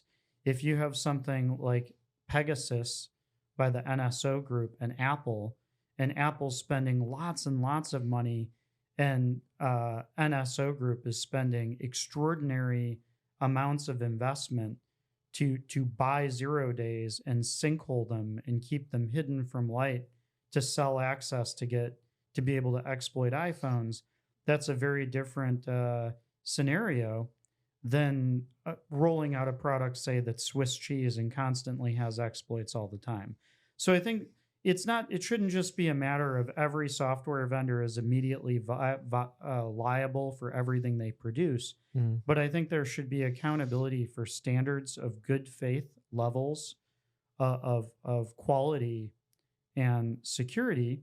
And then I also think there need to be protections for the open source community, right? So for example, if I, as a high school student, wrote a product like, say, Log4j that's free, that I'm not making money off of, and then due to no fault of my own, everybody uses my free open source product in like millions of things all over the world, and that breaks. Oops. It's not my fault that this open source thing I never got paid for broke the world.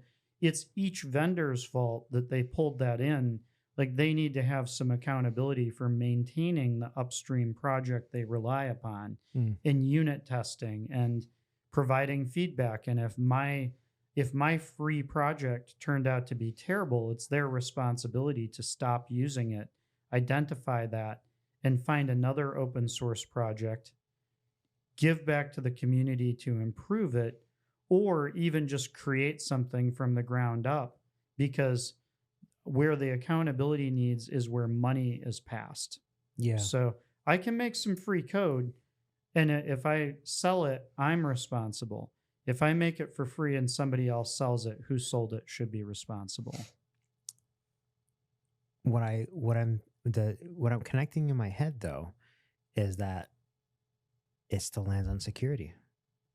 Because culturally, if you don't have that shifting left mentality as an organization, you're likely to put out a shoddy product. True. Right? If you don't have the right protocols in place or the right processes and procedures to push out new good code in time, but so then security becomes a bottleneck, right? So it's like, it's the constant struggle where you have to secure the organization from threats incoming, but then you also have to secure the organization from the product you put out not built in a culture that would facilitate good product or like safe product for others to consume.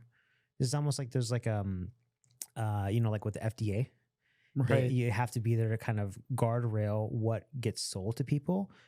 And it's almost like there has to be some organization that looks into these businesses and says, culturally, you guys don't have what you need. Right. So but then security becomes a bottleneck, and then nobody wants to be your friend. You're in the sandbox alone, playing with your own toys. But if you allow people to speed at any limit that they want, no limits, then they run the risk of crashing and burning. So how and I know I don't even know what time it is, but it feels like it's getting later. Yeah, we see it darkening outside a little bit. I think we've been going for like 2 hours. Yeah. I told you I could talk. But I hope you've enjoyed all this. But I have. This has been amazing.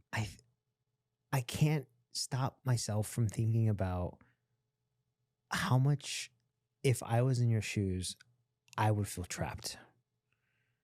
Right?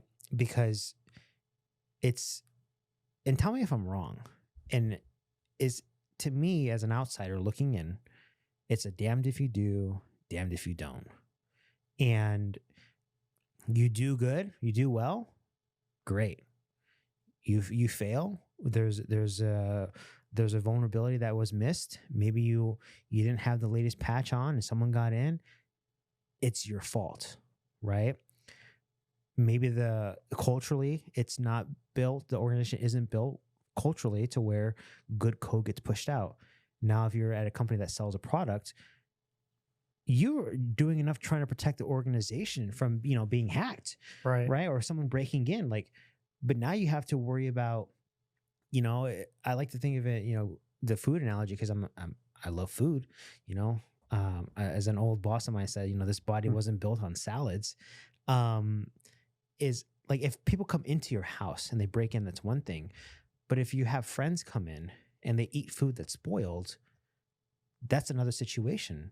And as a CISO, you're responsible for people breaking into your house, or the people that you let in willingly getting food that isn't good and causing them harm. So you're fighting one battle over here against people you can't even see, that you don't even know. But then you have to protect the people that are your best friends, right? Or people that support you and support your business. So you kind of the way I see it, if I was in your shoes, it's like, man, it's not a good outcome in either way. And I think a lot of that is turned into people turning to a vCISO role, right? You're seeing more of it, yeah. Yeah, you see a lot more because it's, technically I'm just a contract. I worked, I consult, I told them to do this and I told them to do that. But for you, that's not an option, right? That's not your role. You're a full-time employee.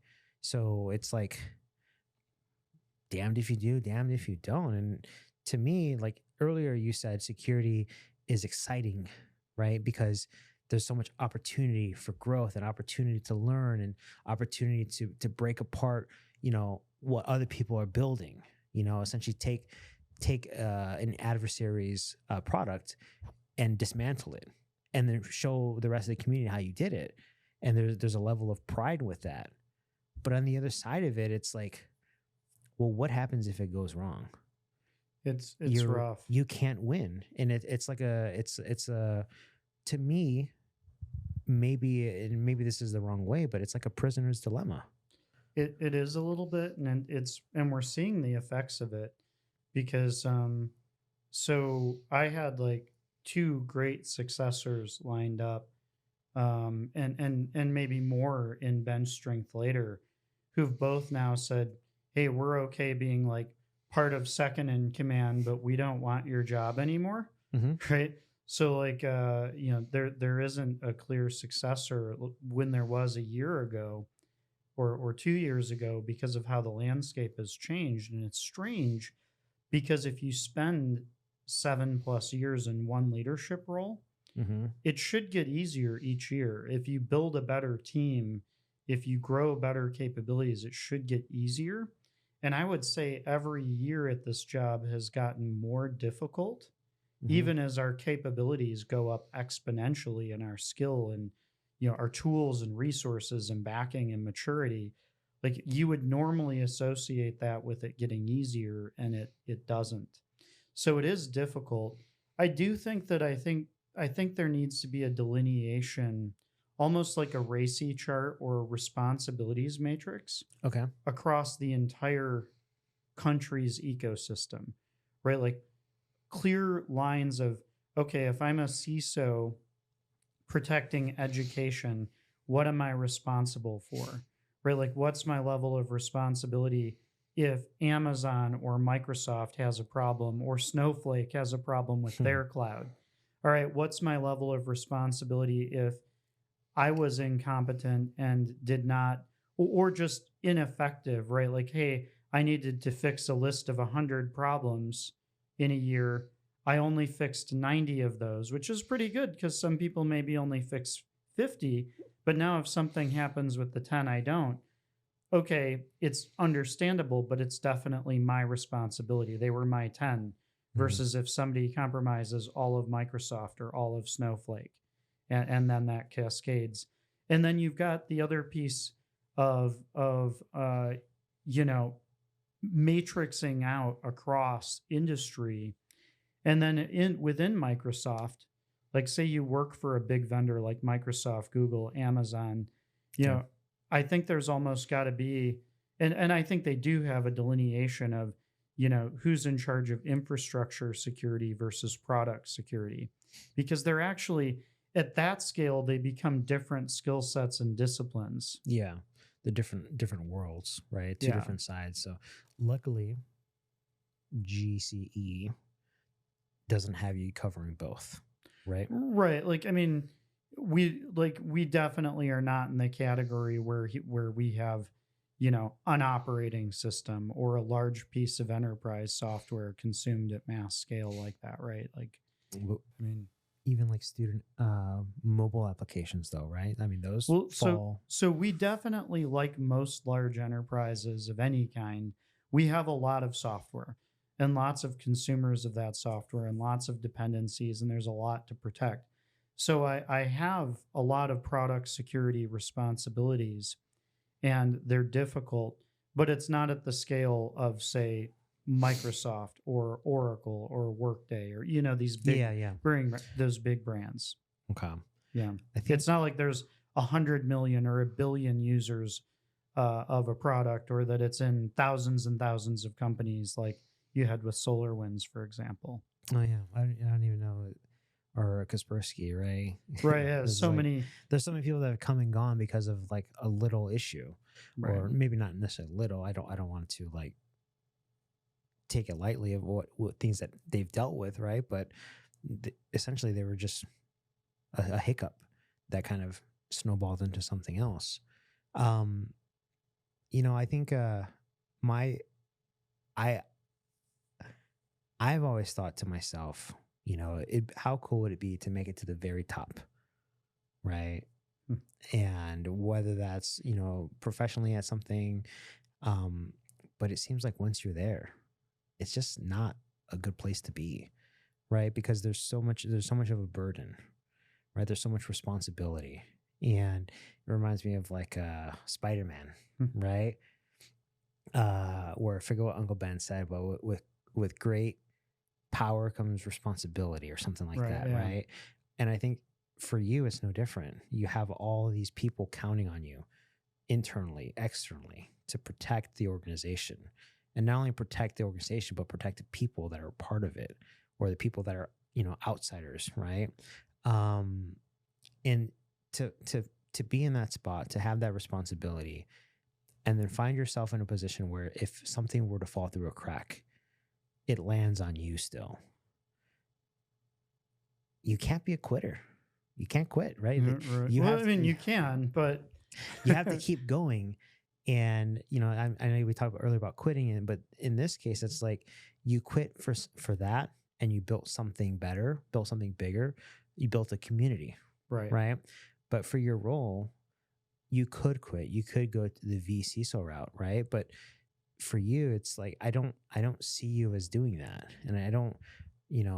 Martial arts takes a lot of dedication to do. So I don't think you're built to.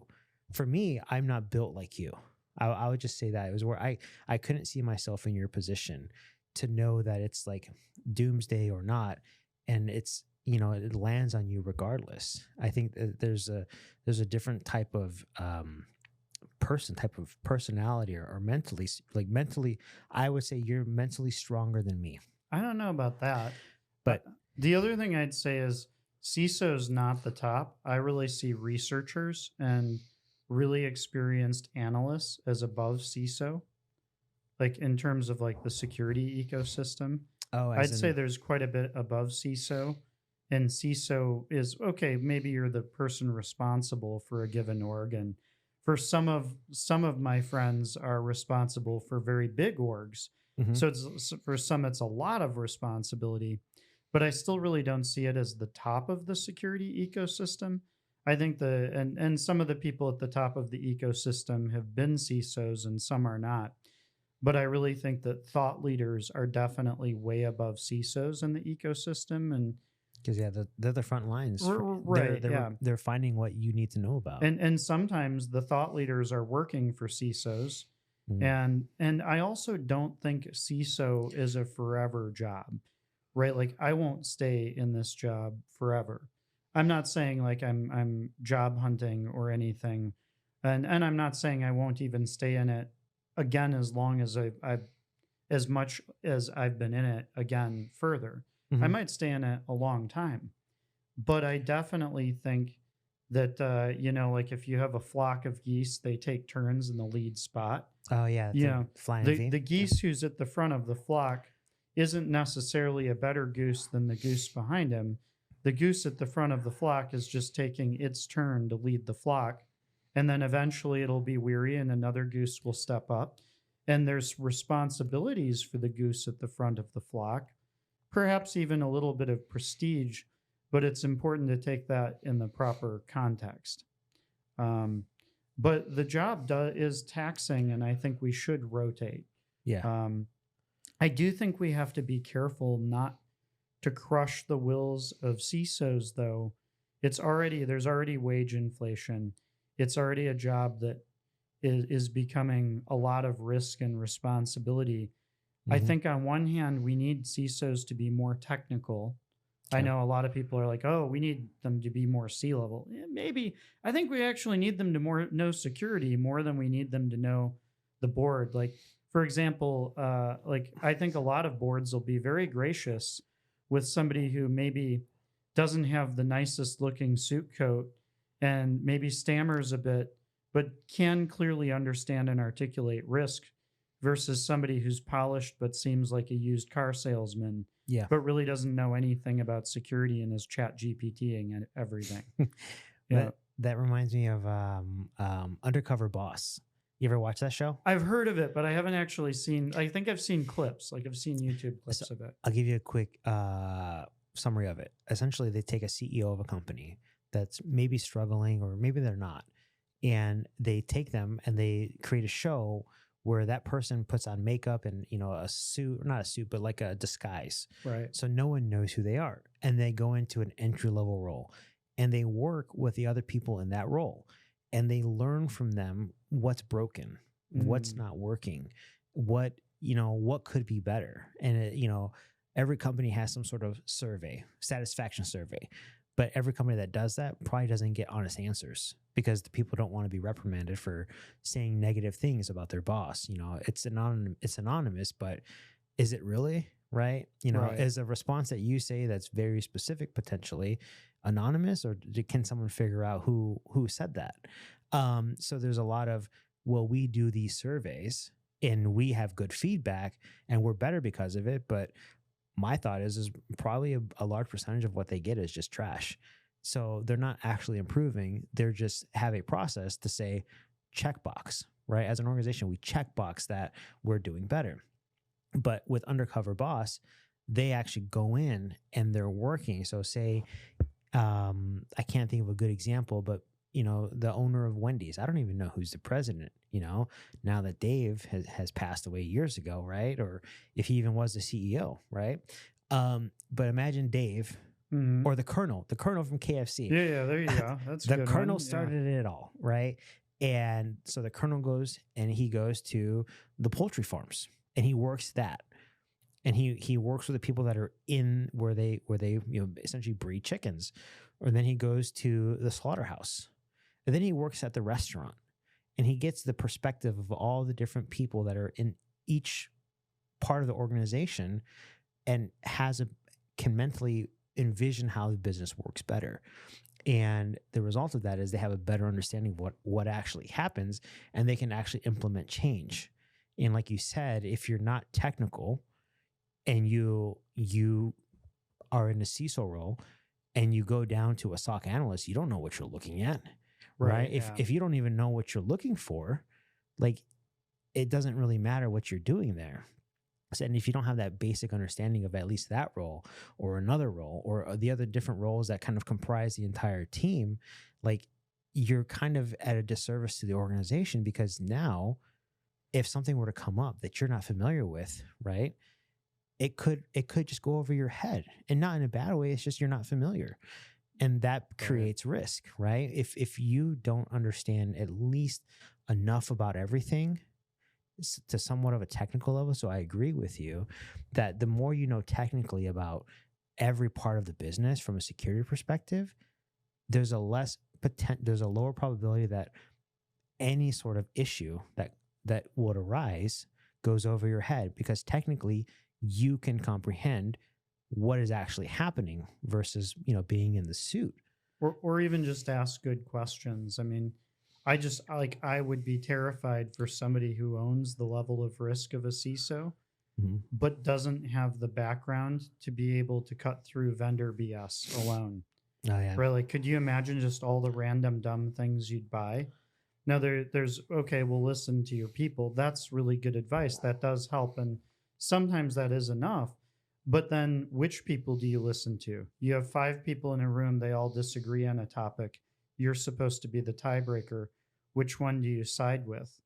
The one who is smoothest, like the one who you identify with the most, or the one with the right answer?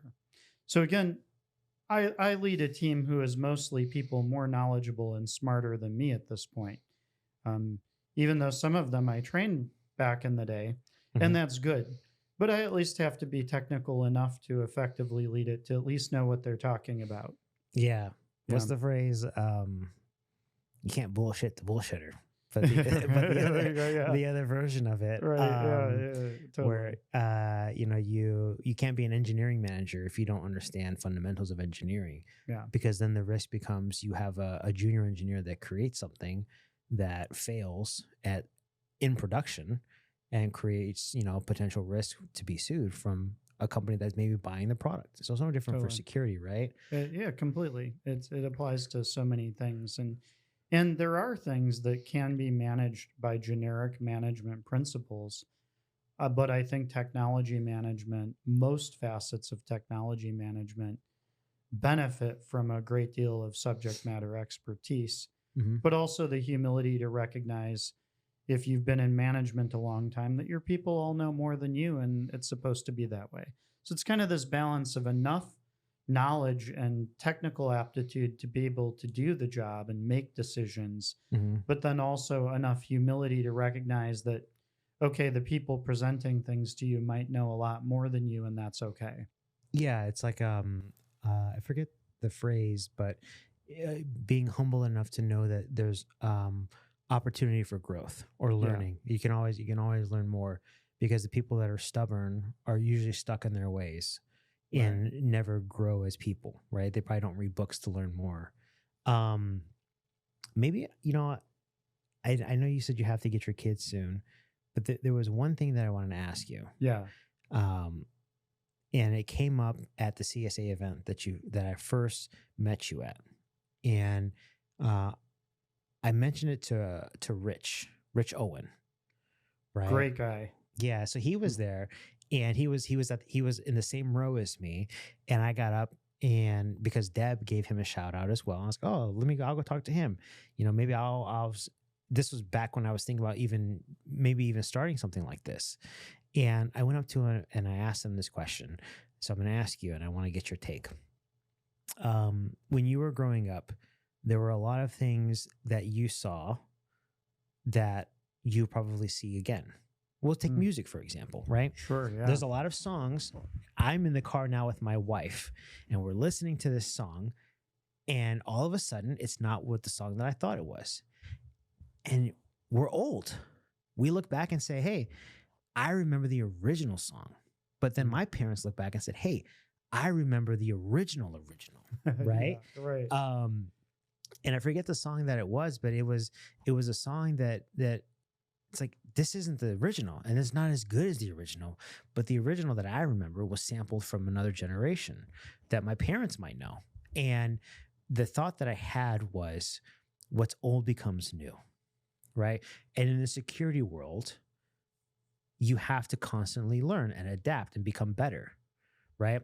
And as a result of that, you've been doing it for, I would say, 25 plus years? No, security. I was a mid-career transfer, so maybe coming up on, but not quite to 15 years. Okay. But So 15 years. And over that life, or that span of time, you've learned a lot of things, right? And you'll continue, right? We'll say Right. another 15 years, and you'll learn a lot more. But in 15 years from now, the people that come into the cybersecurity world won't know what you know from when you first started.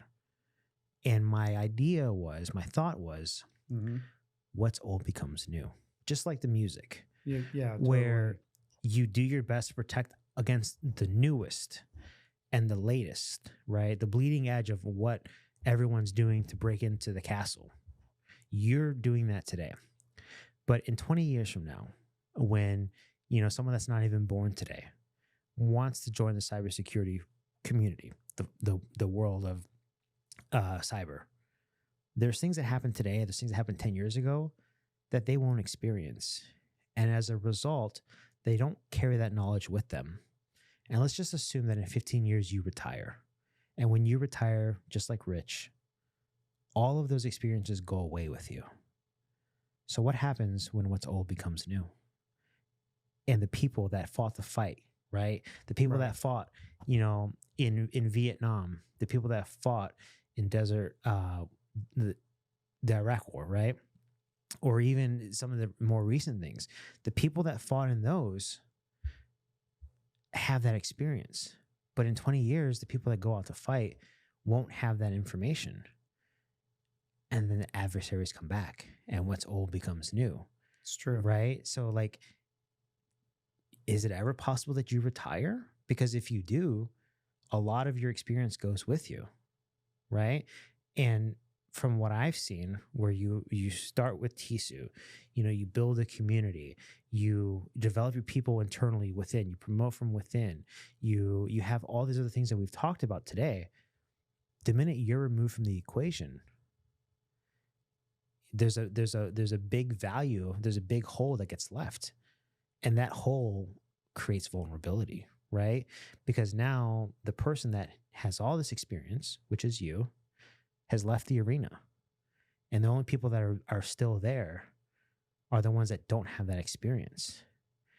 So is that ever like a fear that you've thought about, where it's like, man, the minute you decide to leave, all the work that you've done to build all of this stuff, you leave big shoes to be filled, because your experiences go with you because they were yours. And if they go with you, that creates gaps. And then the cycle just repeats. I look at it more from an opportunity perspective. Some of the leadership opportunities and growth opportunities I've gotten over the years were because other people left gaps.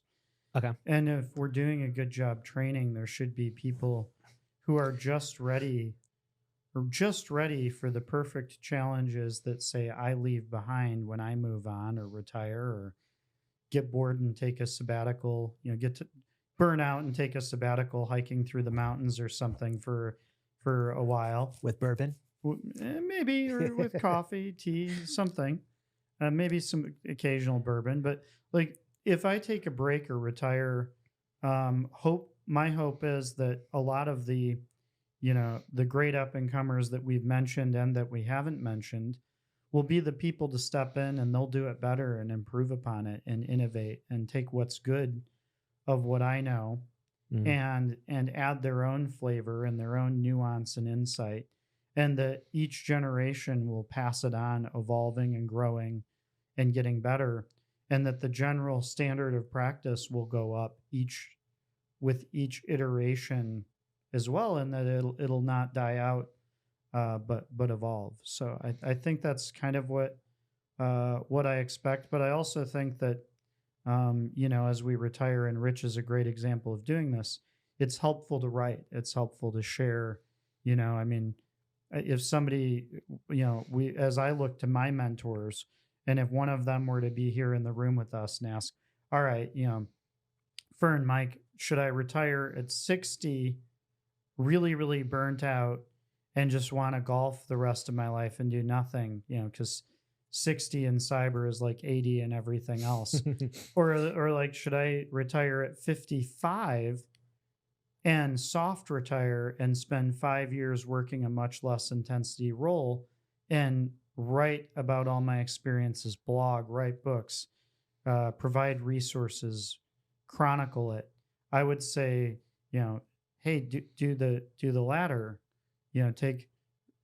stop the leadership just a little bit sooner, save a little bit of that energy to pass on, spend even more time passing on those lessons. I like that. I like that a lot. And I think I like it because to me, there's an underpinning of hope that, there's always potential. And I think that's just you. That's just your personality. Doesn't matter, I didn't know about the martial arts, right? So I found that interesting, but I think it's very aligned to you as a person, where I look at something and say, man, like I wouldn't want to be in that position. And you look at it as an opportunity. Or I think of things like, man, for me, I personally wouldn't want to do that. And for you, it's, well, we can just be better. And I think maybe to close it out is, the one thing that maybe I got from this was that, we'll say as a community, cybersecurity is hard.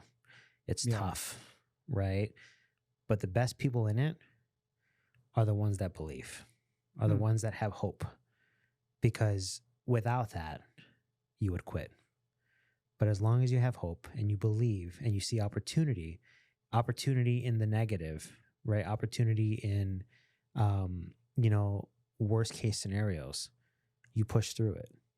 And the only people that win are the ones that stay, right? Right. So what it really comes down to is it's you versus adversaries.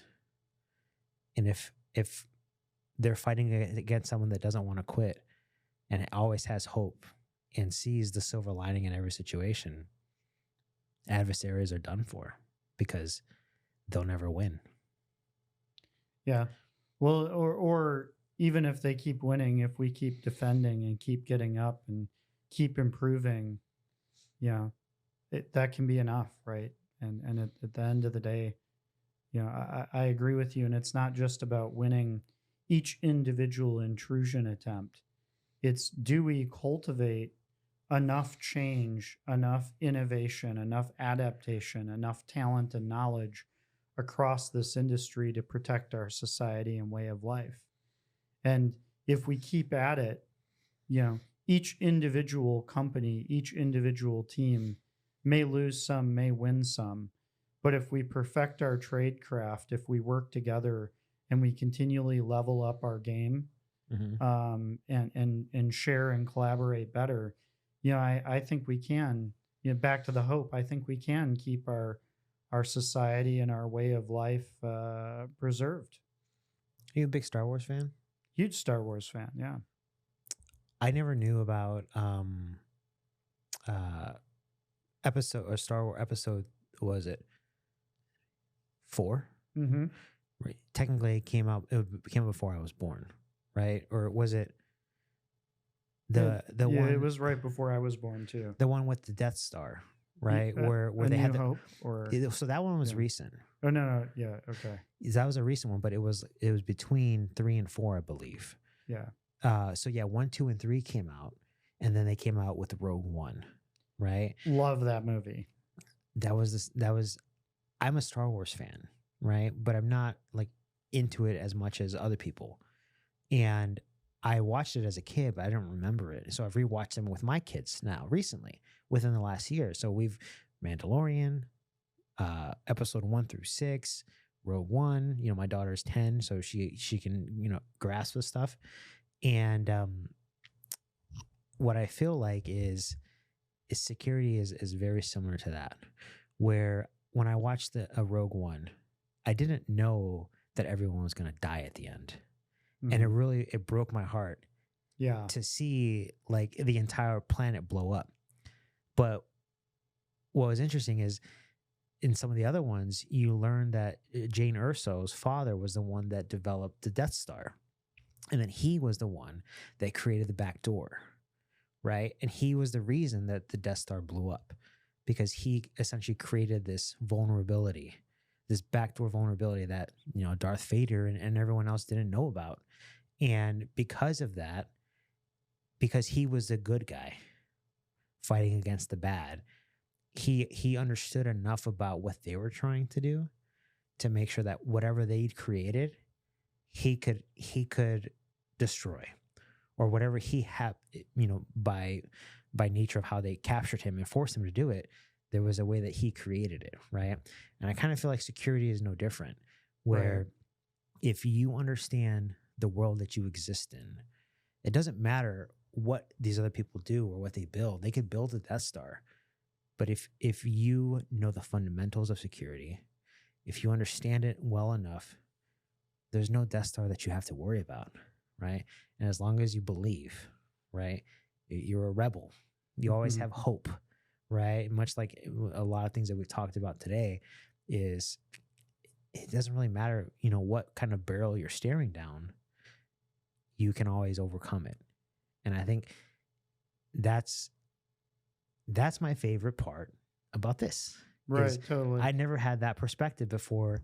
Like I said, you're the first CISO that I've ever sat down with. And I've learned a lot. I've learned a lot about you. I've learned a lot about people in the role. I've learned a lot about the role. And I hope to do more of this and learn from other people, because a lot of these dots weren't connecting in my head, especially with the budget, how you look at budget. That's extremely interesting to me, because I've never thought of it that way. So I wanted to say thanks for coming on, one, for taking the time. I think it's maybe going on 2.5 hours. This is a long one. But I hope you enjoyed it. Definitely. I hope to have you back. I think I've got some other ideas on some things to potentially do, but this studio, it was inspired by TISU, right? That's awesome. And the reason I have these green screens behind both of us is for when Ezra wants to come in or Megan wants to come in and they want to record a TISU course, we can put TISU on these, right? Let me help you build what you started, 5 years ago. So I've got the purple for GCU. If there's other colors you need, you know where to find me. You know where the office is. We've got all the cameras. Happy to put together, the best quality production for TISU that you need, because to me, the enemy of my enemy is a friend. Nice. Right? And if we can use what I have here to create stuff for other people to consume, I think it aligns with what you're doing, and I've already got it, so we might as well use it. So I guess with that, I want to say thank you. It's Friday, almost 5:00, so going on 3 hours. So again, thank you so much, Mike. I appreciate you, and I guess we'll be back with the next episode at some point.